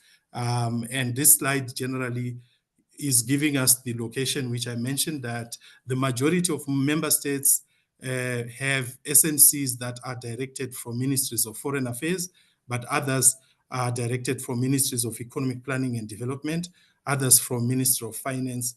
And then you have some that have very specific ministries responsible for regional integration. But this does not really affect in general the effectiveness or not of the SADC national committees, but this is a prerogative of each member state to decide according to its own context. And one of the key things that we were looking at as well was to see what would be the effect of having legal instruments. I think in one of the group report backs this afternoon, somebody was talking, I think Justice was talking about the importance of having legal and policy frameworks to anchor regional programs so that things go beyond talk shops. And so we've also been carrying out an exercise to try and see of the 16 SADC member states, which member states have put legal instruments to anchor their SADC national committees, and to what extent do legal instruments help the sustainability and effectiveness of the operations of SNCs, as opposed to a situation where an SNC is established maybe by an administrative instrument or on an ad hoc basis. We can move on. And then this is one example of Mozambique, the structure of the SADC National Committee of Mozambique, which is known as CONSADC. So if there are any members from Mozambique, you can also please chip in and confirm if we have the information correctly. But we can go back to the slide, please. That the SNC in Mozambique is generally regarded as one of the key models that a lot of member states in SADC have expressed a wish to try and also model their own SNCs upon. And it was established in March 2003, so it's one of the oldest in the region. It includes the participation of non-state actors almost on an equal basis with state actors. Of the 43 members, 19 are ministers and 18 are non-state actor representatives. And this includes CEOs of civil society organizations, trade unions, private sector associations, and other specialist civil society organizations. And these organizations also take responsibility in either co-chairing or deputizing the chairs in technical clusters. The SNC of Mozambique is fully funded from the state budget, and it is decentralized to the provincial level. So those are some of the key aspects we thought we could share about how Mozambique is structured. In general, as we have been working with member states and other key stakeholders, we have noted that SNCs have played really important roles in coordinating the development and costing of national implementation plans for the RISDP. So where SNCs are active, this has been a very important role that they play, and potentially where countries are developing their SNCs, we find that they can play an important role in this regard. SNCs also play an important role in developing country positions ahead of SADC Council and summit meetings, such as the one that's being currently hosted by Zimbabwe. SNCs also further play key roles in promoting the ratification and domestication of regional protocols. And I cannot emphasize really the importance of this, that in our region, SADC has done very well in terms of formulating regional protocols. But the key challenge that remains is the issue of ensuring their domestication and implementation at the national level. So having effective SNCs can be one of the key ways in which this gap can be narrowed. And then finally, that SNCs play important roles in coordinating participation of sectoral committees and stakeholders, such as non-state actors, in SADC capacity building interventions and policy processes. We can move. Right. So in terms of the status of SNCs in the region, I think we also mentioned this in the non-state actor engagement mechanism meeting on Sunday, that in our research and current work with member states and SADC Secretariat, we've seen that just about 50% of the membership of SADC have established SNCs. And these include Angola, Botswana, the Democratic Republic of Congo, the Republic of Malawi in April 2021, Mozambique, as just mentioned, in 2003, Mauritius, Namibia, Zambia, and we've also received information that Seychelles has an established SNC. Then you have other member states that have established SADC coordination structures that don't necessarily have an apex SNC, but they are constituted of cluster subcommittees that are, or pillars that are working on thematic areas under the RISDP. And these include the kingdoms of Lesotho, Eswatini, and Madagascar, which is the CONASA.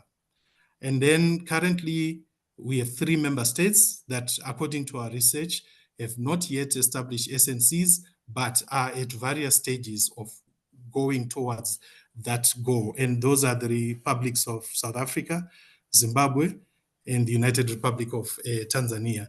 At this stage, we do not have information on the status of SNCs in the Comoros. We can move.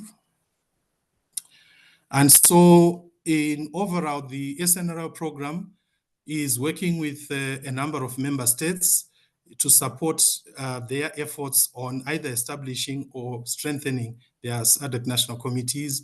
And these include Eswatini and Lesotho, where we are working on capacity building interventions for the coordination structures in those countries, and also including non-state actors on very specific issues, including coordination of SADC regional integration and resource mobilization. We are also working in Madagascar and also hope to continue working with Malawi, and we have a project that has been approved, and we have a representative of Malawi that can speak a little bit more about the experience that we have enjoyed together over the last several years. The program is also at early stages of working with South Africa on the establishment of a SADC National Committee for the Republic of South Africa. And one of the key next steps is a consultation with non-state actors in South Africa and to receive their input into these processes. We are also working with Zambia, which has a long-established national coordination structure and SNC that is there in the country, but also still in need of support in terms of strengthening its structures and in particular the resource mobilization capacities. And then finally, the incoming chair or the new chair of SADC, Zimbabwe, we are also at the early stages of working with Zimbabwe, and the scoping study has just recently been concluded, and we expect to accelerate that work. As we go towards the conclusion, I just would like to highlight what we have seen in the work that we have been doing on what have been the enablers and constraints for SADC national committees to work effectively. I think that the first major point we have seen is the issue of political will, is that when there's political will amongst the state and non-state actors in a member state, it is possible to establish and fully operationalize the SADC National Committee in accordance to the treaty. We have also seen that legislation and national policies and budget allocations are critical success factors as well for us to be able to have SADC national committees that effectively dispense with their mandates. Thirdly, the issue of capacity is a huge one. And again, this is what is at the heart of our program, and that it is important to have not just the quality of staff, because we have a lot of skilled people working in the various ministries. But what tends to happen is that a lot of work falls on a few shoulders. And so even though they are well-meaning public officials, in most of the member states, this huge amount of work falls on a very small complement of staff who have other responsibilities beyond the work of coordinating SADC programs. So the issue of capacity is a very important one.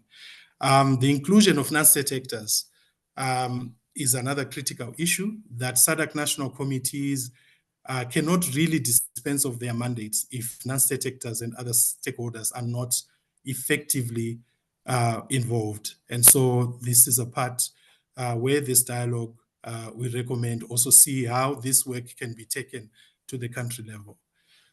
We have also seen that peer learning and exchange is another critical factor, and we are increasingly seeing member states that we are working with requesting support to engage with sister member states so that they are able to exchange experiences, as we mentioned in the Mentimeter in the morning, to learn from one another on how do you best set up a structure, how do you best finance a structure, how do you best put resources or reach provinces and stakeholders in the country. And member states are increasingly asking to have coordination to facilitate this peer learning and exchange from SADC Secretariat.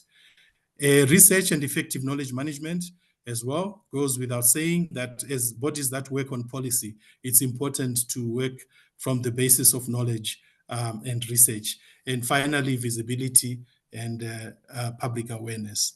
I think we can go to the next, Daniel.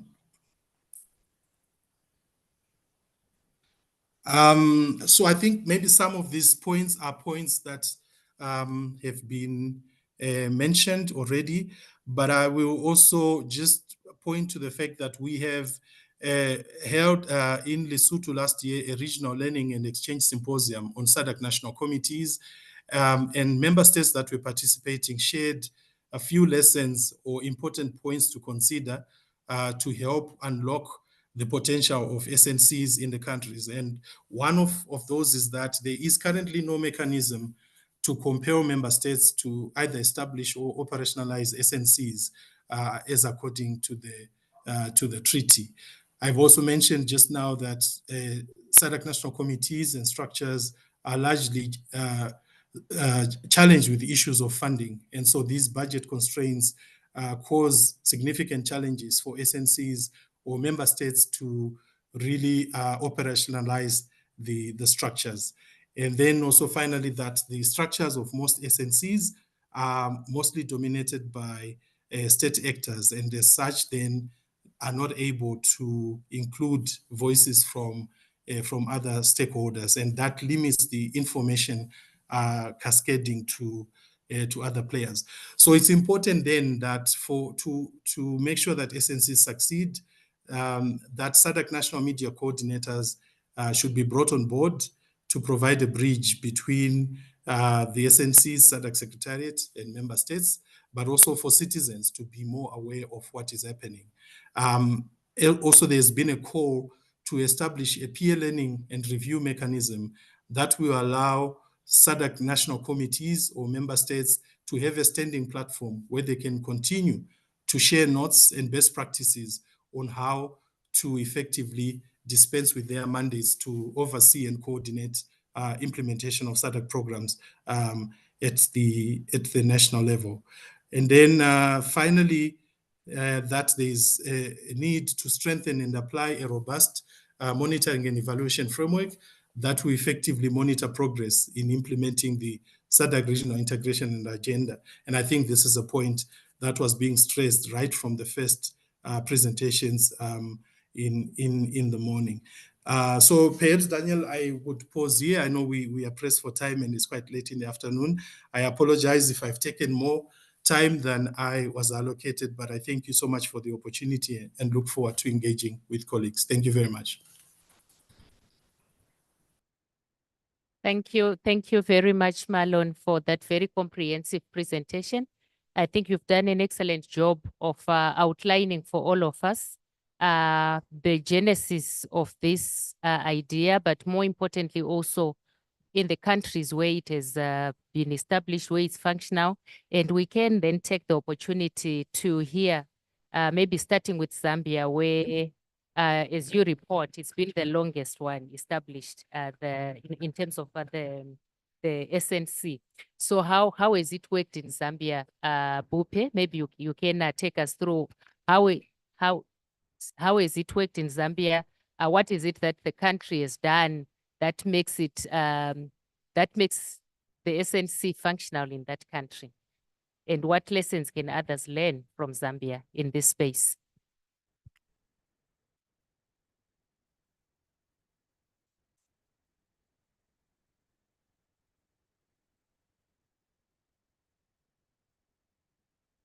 Good afternoon. Next slide.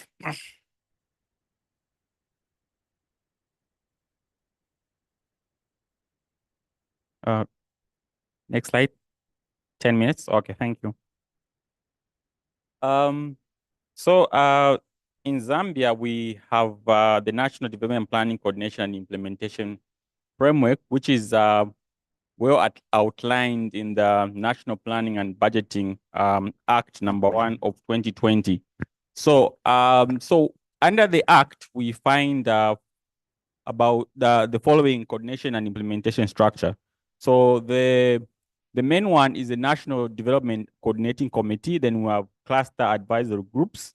And then we also have the Provincial Development Coordinating Committee, and as well as the District Coordinating Committee. And we can also talk about the ward level.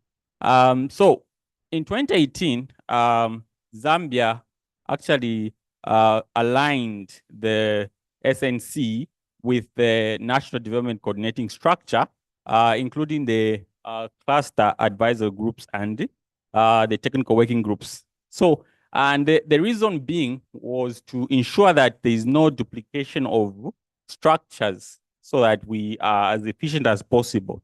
And also we use the same structure, the NDC structure, going all the way down to the District Development Coordinating Committee to ensure that programs and projects are actually implemented under this structure, under the National Planning and Budgeting Framework. So in 2022, you can see that the SADC RISDP was actually also mainstreamed into the 8th National Development Plan, because that's when the plan was actually adopted. And based on the National Planning and Budgeting Act, this also gives platform for non-state actors to actually participate proactively. And if you look at the 8th National Development Plan, which has got about 4 main pillars or themes, you find that each of those themes are actually represented by non-state actors. For example, if you are to look at economic transformation and job creation, you find that the Zambia Association of Manufacturers is a co-chair of the cluster advisor group. So it does give a lot of opportunity for non-state actors to raise a lot of SADC regional integration agendas. And then through the same structure, the NDC structure, you find that awareness is raised, or we promote the SADC activities, and also including the Provincial Development Coordinating Committee, the Cluster Advisory Group, like I've already mentioned, and the District Development Coordinating Committee. Next slide. Next slide. Oh, sorry. So, like I've already alluded to, the SADC RISDP is reflected in the 8th National Development Plan. And I mentioned that the 8th National Development Plan is broken down into 4 pillars. And you can see some of the things that you will find in the 8th National Development Plan include climate change issues of climate smart agriculture, disaster risk management, social and human development, also issues of HIV and pandemic preparedness. You also find them under there. So next slide.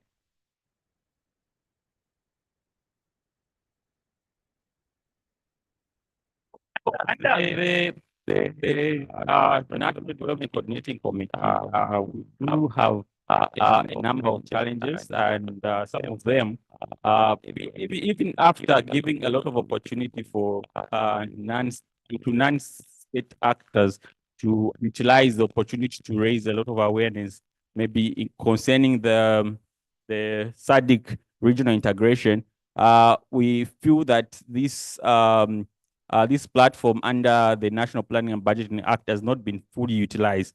So I guess through the NSA engagement mechanism, which is, I think this would be a good opportunity for national state actors to really reinforce their role and really bring on board issues of SADC RISDP more fully. And then just go back. So the other challenge is normally technical committees and technical working group often meet irregularly. So we feel that, and this mostly is done when in anticipation of National Development Coordinating Committee meetings. So we feel that these should at least be held regularly so that we're able to monitor and evaluate the progress of the 8th National Development Plan, which also includes the SADC SNC, meaning the implementation of the SADC RISDP.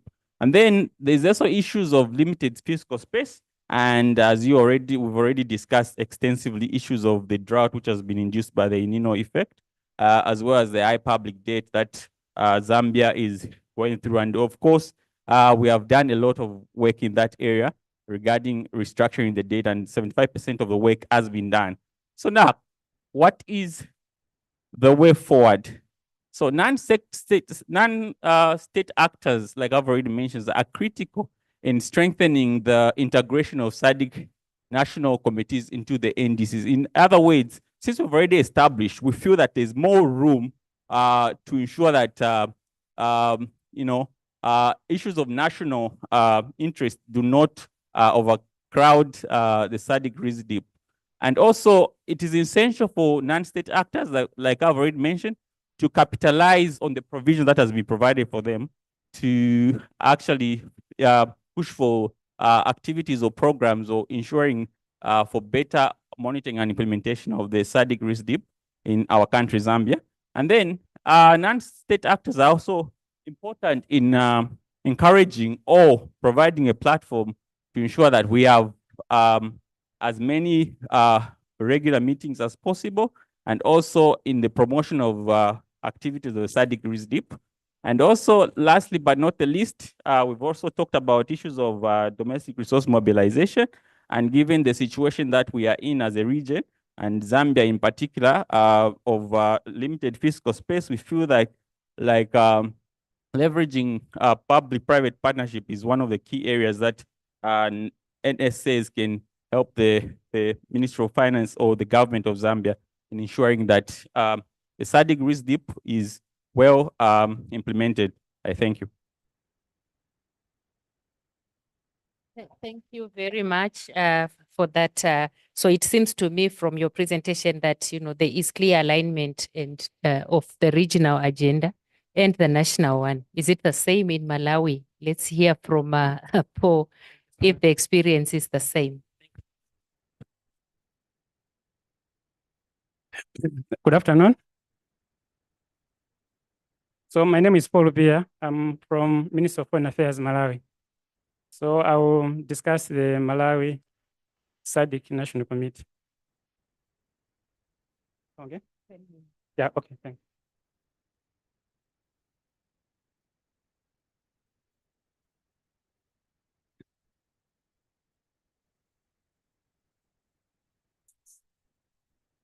Okay, so I think my takeoff would be on the history, okay? If Zambia was established in 2018, then I think Malawi is the other one because we established in 2016. I think Marlon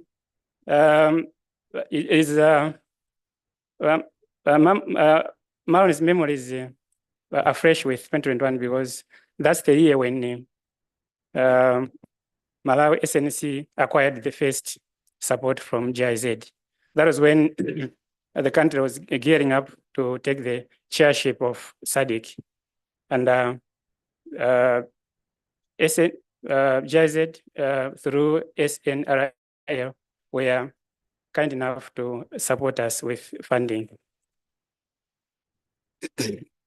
So that's a bit about history. Next slide. I think objectives.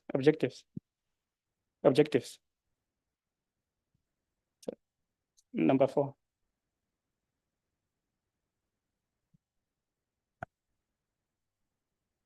Up a notch, just up a notch, up.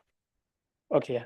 Marlon, now this is with regards to the objectives. Marlon spoke about compliance with the SADC treaty. I think I'm not going to spend time on that. I will go to 2. The country needed to create a hub of collaboration between the public sector and private sector, as well as the NSAs. So together with the international development partners. So indeed, Malawi SNC is proving to be a unit that is galvanizing, the efforts of all the players that are driving the SADC agenda in Malawi. So lastly, SNC also is now acting as an interface between the country and the SADC Secretariat. Thank you so much. So yeah, in terms of composition, I think you can observe how the country is, how the Malawi government is incorporating the NSA in the SADC agenda, because we have the private sector, which is represented by Malawi Confederation of Chamber of Commerce, and we have the non-government organizations represented by Kongoma. The media is there, as well as the trade union. Next slide. Next slide. Yeah. Yes, and all those other organizations representing different interests that are not working in the public sector. Next slide.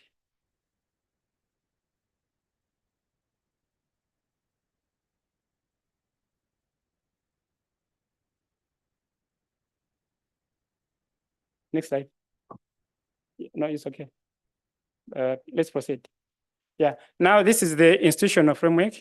As you can see, at the top there is the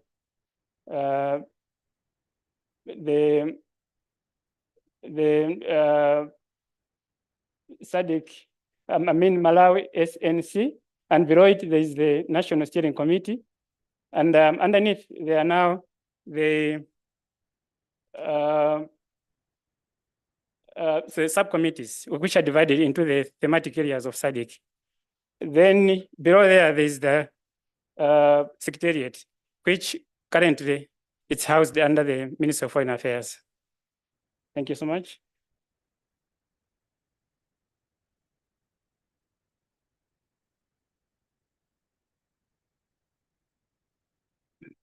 I think we can jump to, yeah, let's jump the mandates. I think they're covered by Maron. Yeah, now deliverables. Okay. Now I would like to share the success stories of Malawi SNC. When it was established in 2016, there was a bit of hiatus in terms of activity until when it gained traction in 2021. Like I said, because of the chairship of SADC. Then it was thought that we should launch it. And indeed, with the support from GIZ, this was done. And the activities included orienting, conducting awarenesses. We oriented all the hierarchy of the subcommittees. We also conducted the RISDP costing exercise. And all these activities happened under the change project phase 1. And right now we have just secured funding for change project phase 2. Thank you.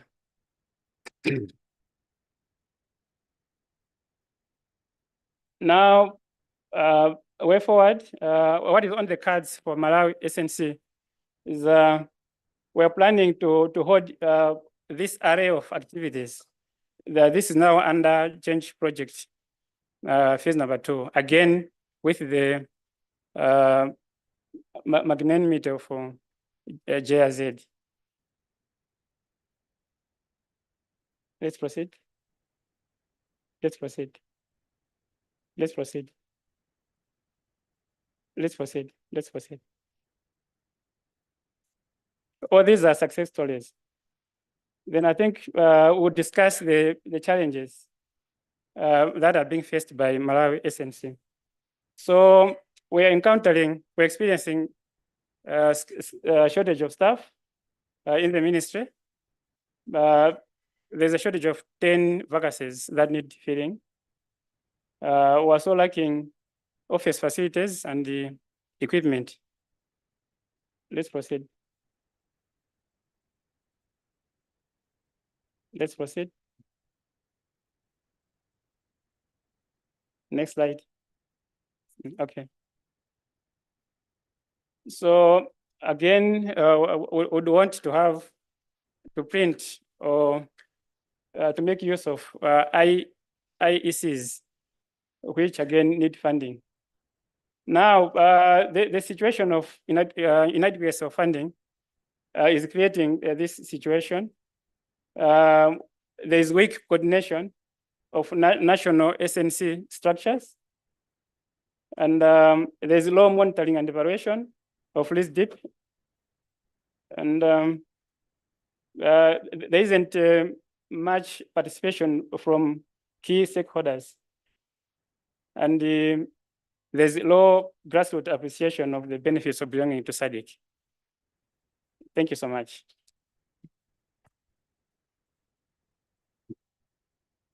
Thank you very much for that presentation, and very sorry for putting Zambia ahead of you. Ahead of you. So yeah, there we are. Are we aware of the committees that are in our own respective countries? Do we engage? Do we participate? Have our countries, gone ahead of Zambia and Malawi is presented here? I think Marlon shared that, quite a number of countries do have structures in one form or another.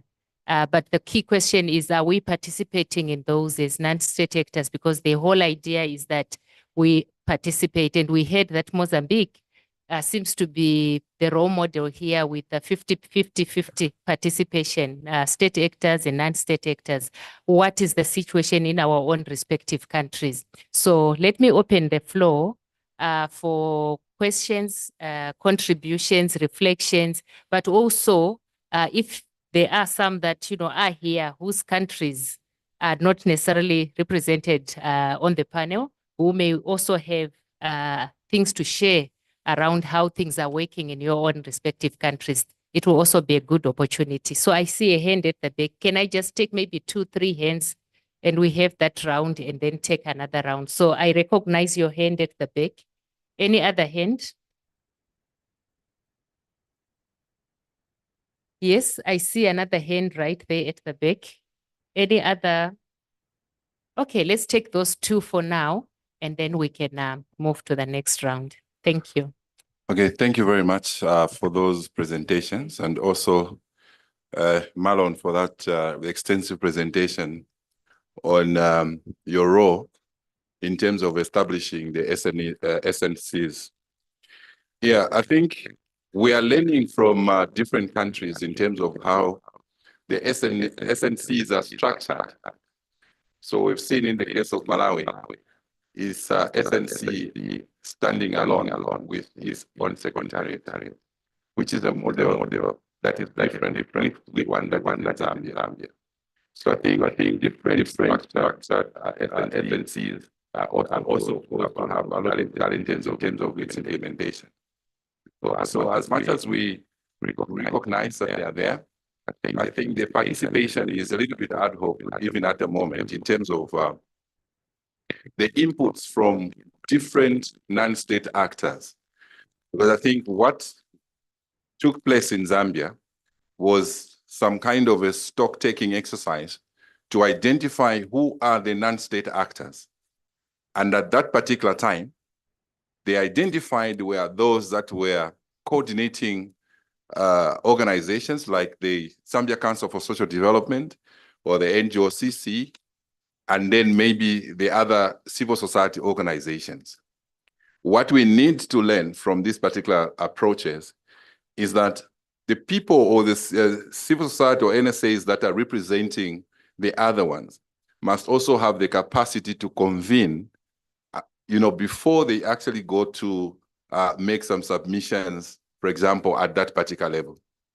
Because in Zambia, it is alongside the NDCC, meaning that there are so many national development approaches and priorities that government would actually have. So the SNC is not a standalone. So you're going to find that issues to do with SADC regional integration agenda might not have much more voices because there would not be a specific voice that is going to talk about those issues, apart from a submission that can come through maybe the Minister of Foreign Affairs. So we are learning, but going forward, we want to see a little bit much more of those that are sitting to represent the SNCs, especially in the case of Zambia, that they must have the capacity to convene some discussions before they actually meet at a national level to deliberate. Thank you very much, and I submit. Thank you very, very much. I think a very, very important point around how we then organize ourselves as NSAs to be able to actually have the kind of representation in these committees that gives us what we want. Thank you very much for that. So there was another hand by the corner there. Yes, thank you for recognizing me. I'm Limbani Sapato from Malawi. I would like really to thank our presenters for highlighting what is happening. I would like to bring to the attention of the House two issues. One, looking at the existing mechanism, I think as the NSAs, we need to be proactive in our engagement with SADC at the various levels, including at the national level.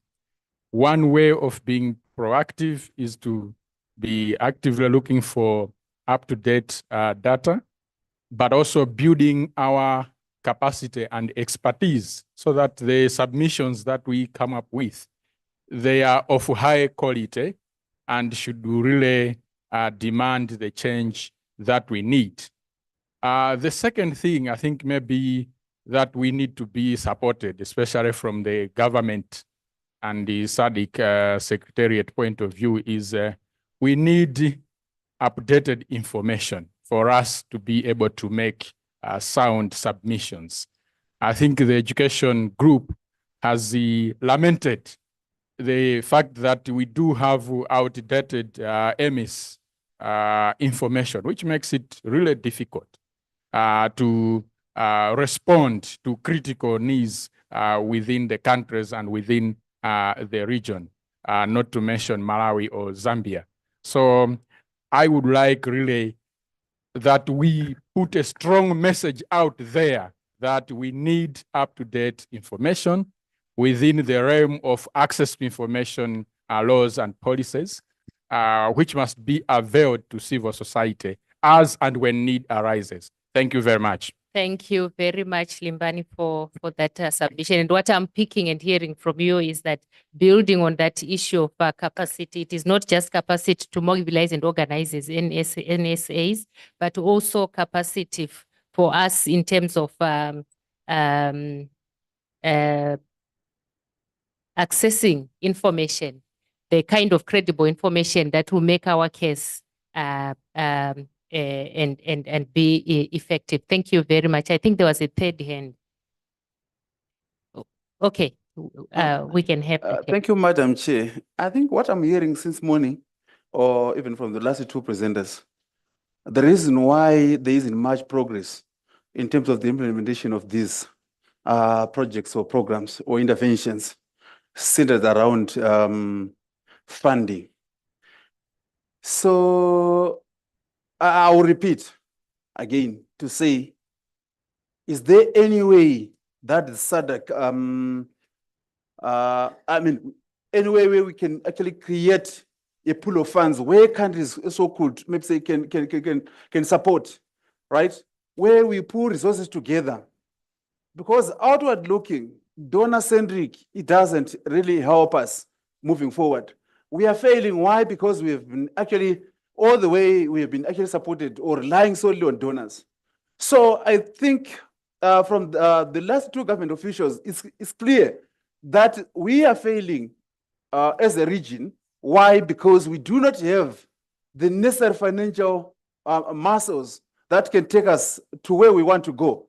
So I am of the view that we have to, through our government officials representing us here, or even through the SADC Secretariat, it's a high time we actually establish our own domestic funding, so that if one country fails to develop or maybe needs support, the issues of loans that we are also getting from the developed world is increasing the debt burden on the region. So if we use our natural resources that were endowed within the SADC region properly and put our resources together, together with even the civil society organizations, because we have a collective responsibility to ensure that we develop our SADC region. We need to mobilize local funding together and ensure that we actually implement the projects or programs that we might have actually came up with. Because relying on donors, really, for me, is not working. We need to think outside the box. We don't need even to be near the box. Let's ensure that we actually devise our own methods, because whoever gives you money, the money comes with the conditions, right? And you are actually forced to dance to the tune of the piper, the person who is actually giving you the money. So it's that kind of thing that we want as a people of the SADC region. Thank you. Thank you. Thank you. That issue of resources again.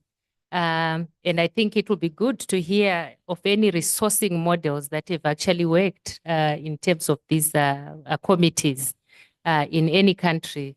So if Mozambique has done so well, what is their resourcing model? What can we learn from that? And if there are others here representing other countries, what has worked in your countries in terms of resourcing model? And I think with resources, it goes beyond just the committees, because since morning we've been decrying the fact that even as governments, resources are a challenge. For us as non-state actors, resources are a challenge. So how do we find a way around that? That I think is a key question for us to engage with. If there are no other questions, I just want to take questions that are coming up online. All right. Online, there were some comments. The first one is, how do NSAs become part of this? Can we join independent or through the networks? Practically, how do NSAs engage with this framework? And I think as we do so, one thought that we need to reflect on, and let's be very honest with ourselves. Yes, I hear this issue of resources, but honestly, we do not need the resources to organize meetings. We need to have commitment. We need to also have the content. Some of these SNCs are failing to assemble because there is nothing on the agenda.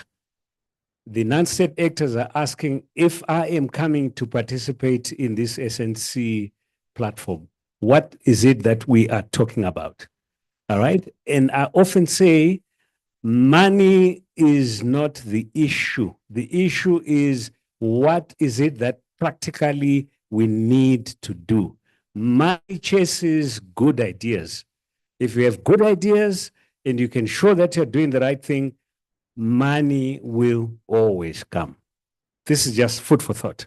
Thank you. Thank you. In fact, one of the things I wanted to mention is that listening to Marlon, it seems to me like there is a whole program that is there to support and to provide, capacity and to enhance capacity. How come we are not tapping into that? We are not using that. We are not taking advantage of that. What really is the challenge? I think that's also a question perhaps for us to reflect on and to ponder on, because from his presentation, it is a program that has been running for a while and providing, and it is designed specifically to enhance capacity. How come we are still talking capacity gaps? What really is the issue?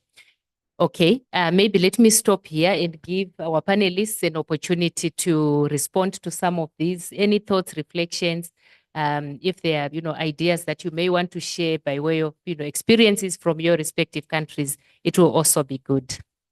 Is there? Okay, no, it is Okay. To the panelists. Yes. Okay, so I think I will just comment briefly on the funding model. I think we have learned that Mozambique has progressed in terms of creating a special budget for running their national SNC. Now, I'm sure this is the route that Malawi would also like to pursue. But Malawi, like another SADC country, countries, is experiencing economic and social challenges. There is competing priorities. Just last year, or a year ago, 2 years ago, we had that catastrophe of Freddy. Right now, Malawi is in the process of recovering. We need around 460 million US dollars to recover from that disaster. And this year again, we had the El Nino. So really, I think the resource envelope, the thing about needs and resources is that needs shall always outpace resources. So Mozambique has yet demonstrated the way to go. But now I think the means to arrive in that direction. Thank you. For me, it's just maybe just a call to NSAs once again, because as you might be aware, the 8th National Development Plan is being implemented from 2022 to 2026.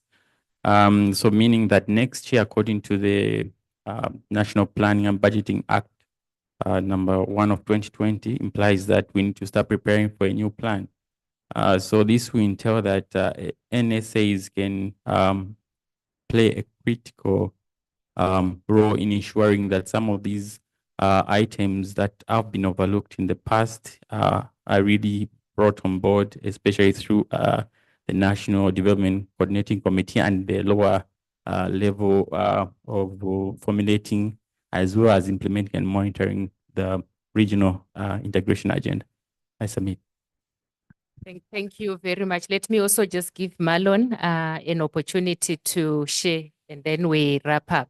We're really at the edge of our time. So Marlon, if you have any reflections, thoughts from the conversation as it has ensued so far.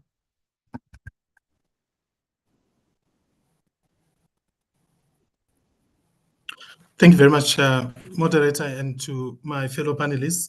I think mine maybe I'm risking repeating what has been shared. Firstly, just to totally agree with Daniel's sentiments, as we mentioned in the enablers in our presentation, that political will and commitment amongst all the actors, state and non-state actors, is the number one.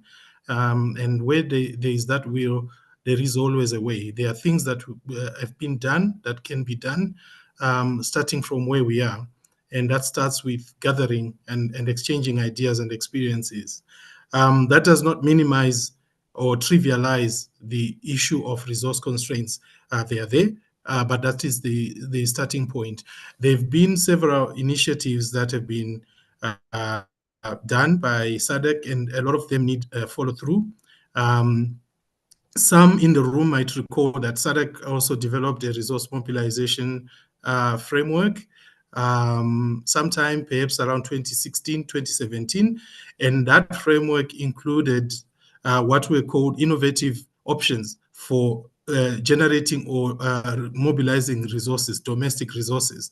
And this perhaps goes to meet the question from Justice, or the question that he brought about thinking outside the box. And there is a lot of options that were discussed, including even looking at options that involve African philanthropy. So besides state resources, what other resources do we have in our context that can support development of our communities and our people? We've got an increasing number of high net worth individuals in our region and in our country. Where are those resources going to?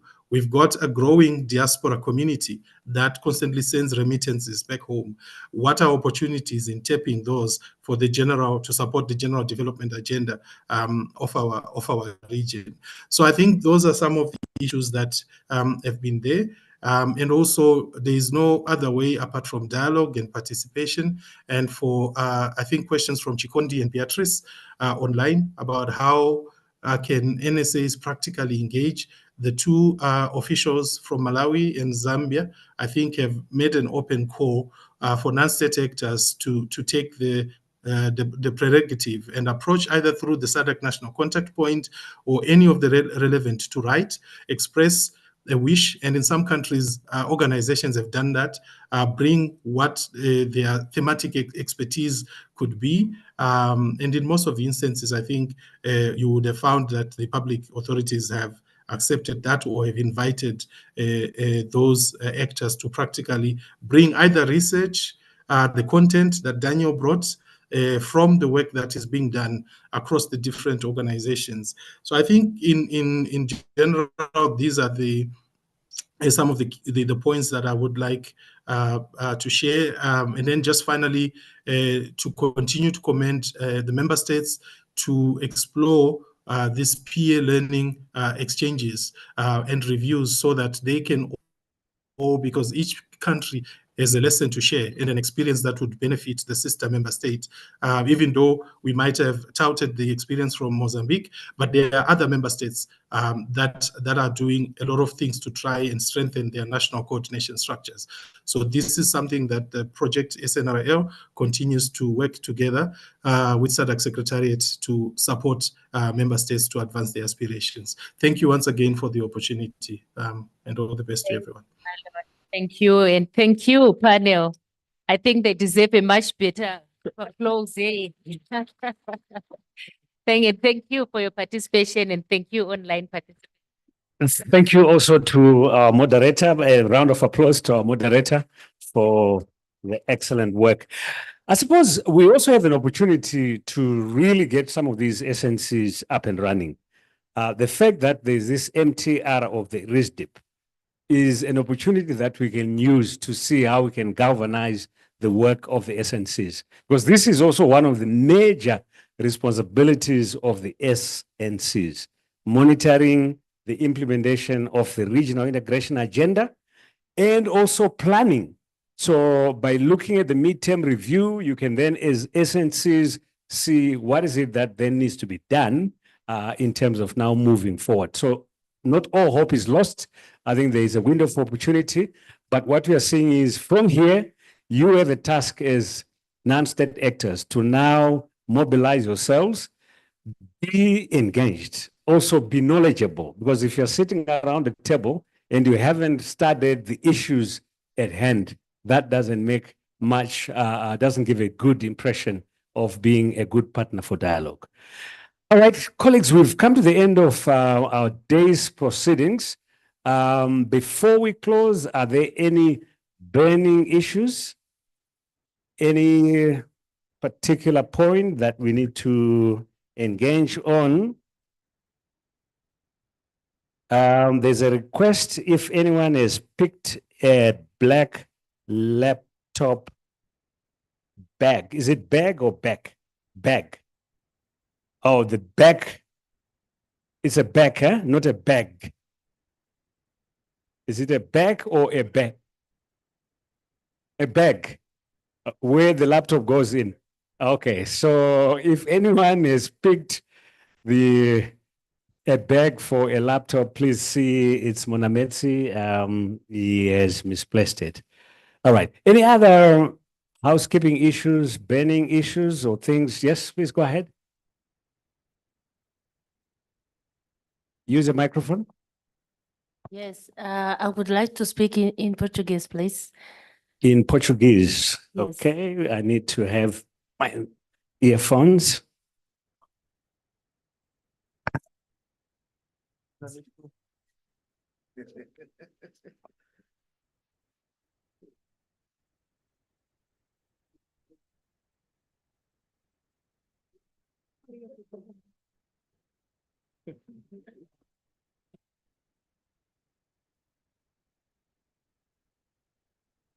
Yes, for the next, para as próximas discussões, seria importante que pudéssemos ter em conta também nas nossas temáticas sobre o gênero, a agricultura, trazermos também a questão da inclusão das pessoas com deficiência. Este é um aspecto que ainda não ouvi até agora durante o dia 2 e também acompanhei a sessão que decorreu no domingo e também não vi este aspecto. Então, seria muito importante que pudéssemos também incluir dentro das nossas discussões. Obrigada. Thank you very much. So a reminder for us to ensure that we pay attention to the inclusivity agenda and in particular, the disabled.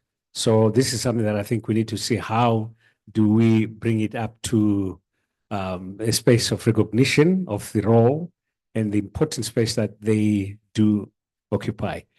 All right, so without any further ado, let's declare our proceedings concluded for today. We can give ourselves a huge round of applause. And then tomorrow we are meeting promptly at 8:30. 8:30 is... Hello, moderator. Yes. Okay. Please go ahead. Sorry. Sorry. Maybe just also an observation. I think we were privileged today maybe to get more insight, especially on a number of issues that has been discussed, especially that in, for example, in the space for Zambia, where we have a lot of member of parliament, maybe just a matter of maybe tomorrow to pay more attention to give space to countries to react to some of these discussions, because we've been raising a hand and taken note that we are not given probably the space. So I think you miss opportunities to get the voices from the members of parliament who are present. Thank you. Thank you so much, Zambia. We apologize for not ensuring that we have you on board. So this was not deliberate. We hope tomorrow that we'll hear more from the online colleagues that have joined us.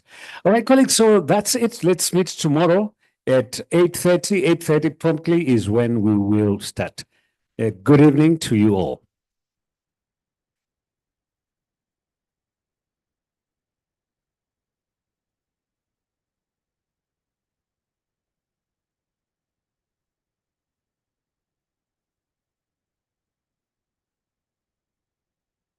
To our hosts and hostesses who took some notes or prepared some PowerPoint presentations, please email them straight so that we can then capture.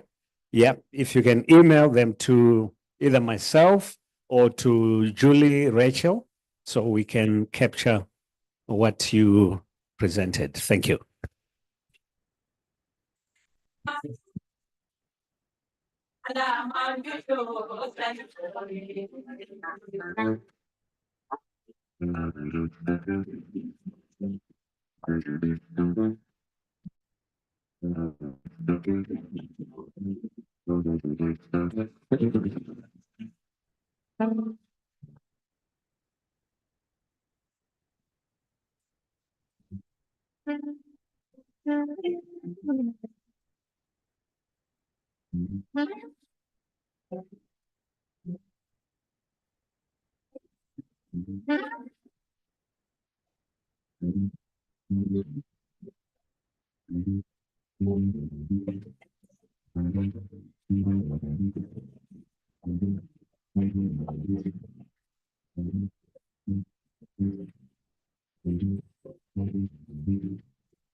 Ladies and gentlemen, let me have your quick attention. All those who are staying here at the Crystal Lodge and are sponsored by Action Aid, please see Delight. Delight, who are they seeing? Okay, so see Tinashe at the registration desk outside. All those who are sponsored by Action Aid and are staying at the Crystal Lodge. All right? Thank you so much.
Ijole tureke, namina tasi kujole masake, alale no.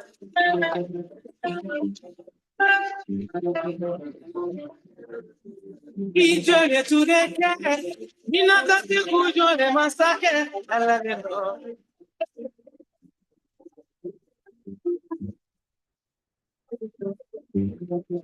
Tube manumuri, kuma manumuri.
Aminata Farigani,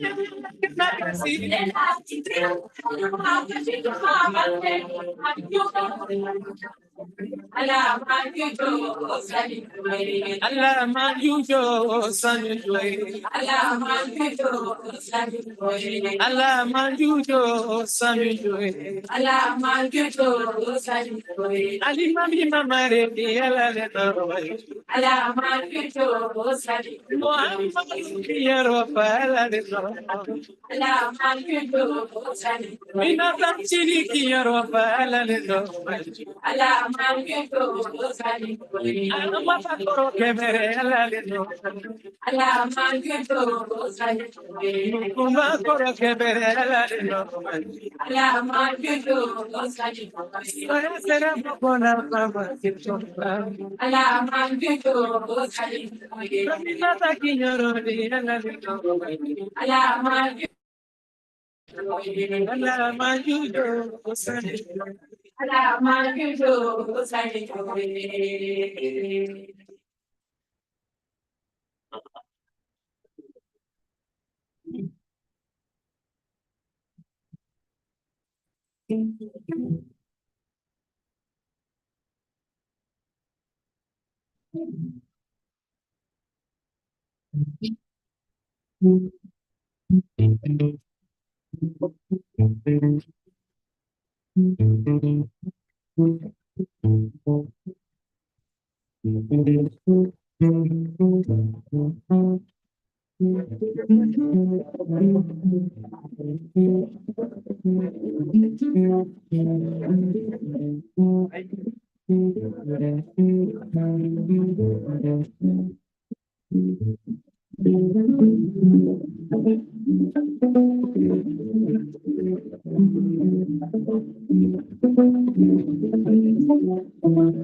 For over 25 years, the Hurdle case by Permastore has been the go-to solution for protecting data stored on tapes and drives. Our waterproof LTO cases use tuftane-coated foam to provide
Seja mariwe wanita bro.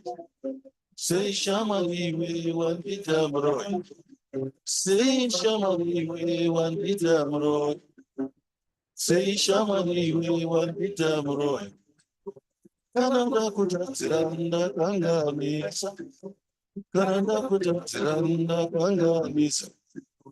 Kananda kutatiranda kanga misa. Kananda kutatiranda negere. Kutatiranda negere. Kananda kutatiranda negere.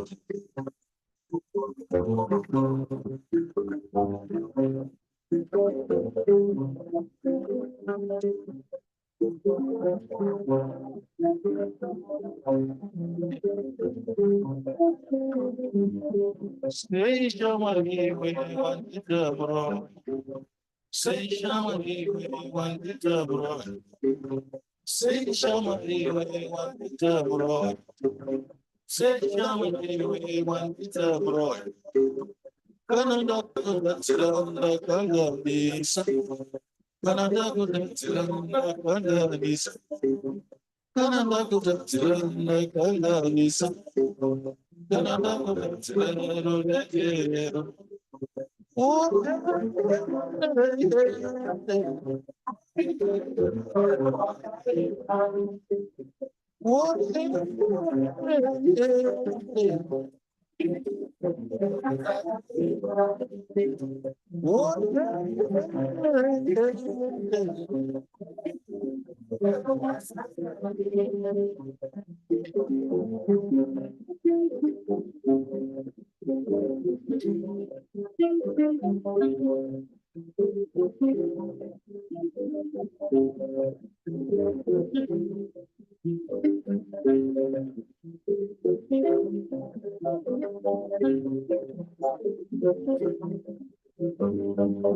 Seja mariwe wanita bro. Seja mariwe wanita bro. Seja mariwe wanita bro. Seja mariwe wanita bro. Kananda kutatiranda kanga misa. Kananda kutatiranda kanga misa. Kananda kutatiranda kanga misa. Kananda kutatiranda kanga misa.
Zimbabwe's leading property developer.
Urayana kwaka ibagane.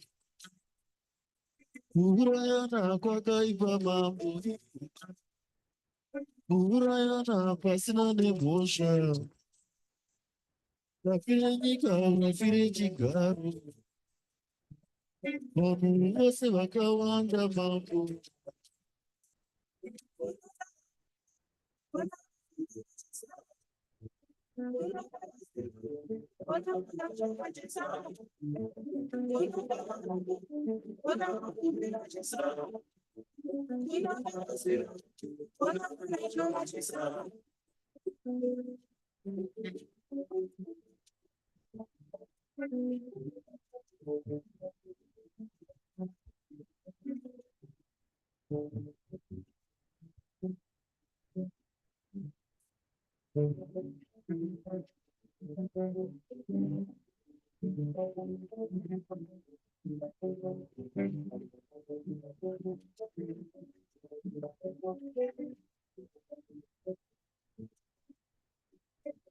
Urayana kwaka ibagane. Urayana pasina nebosha. Rafire nyika, rafire chigaru. Vanhu vose vakawanda mambo.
Urayana pasina devotion. Vanhu vose vakawanda mambo.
We are gonna try to push it. We are gonna try to push it. We are gonna try to push it. Why you wanna try to? Local after sales, free replacement parts on site service, factory direct sourcing.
You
give me love when I am weak.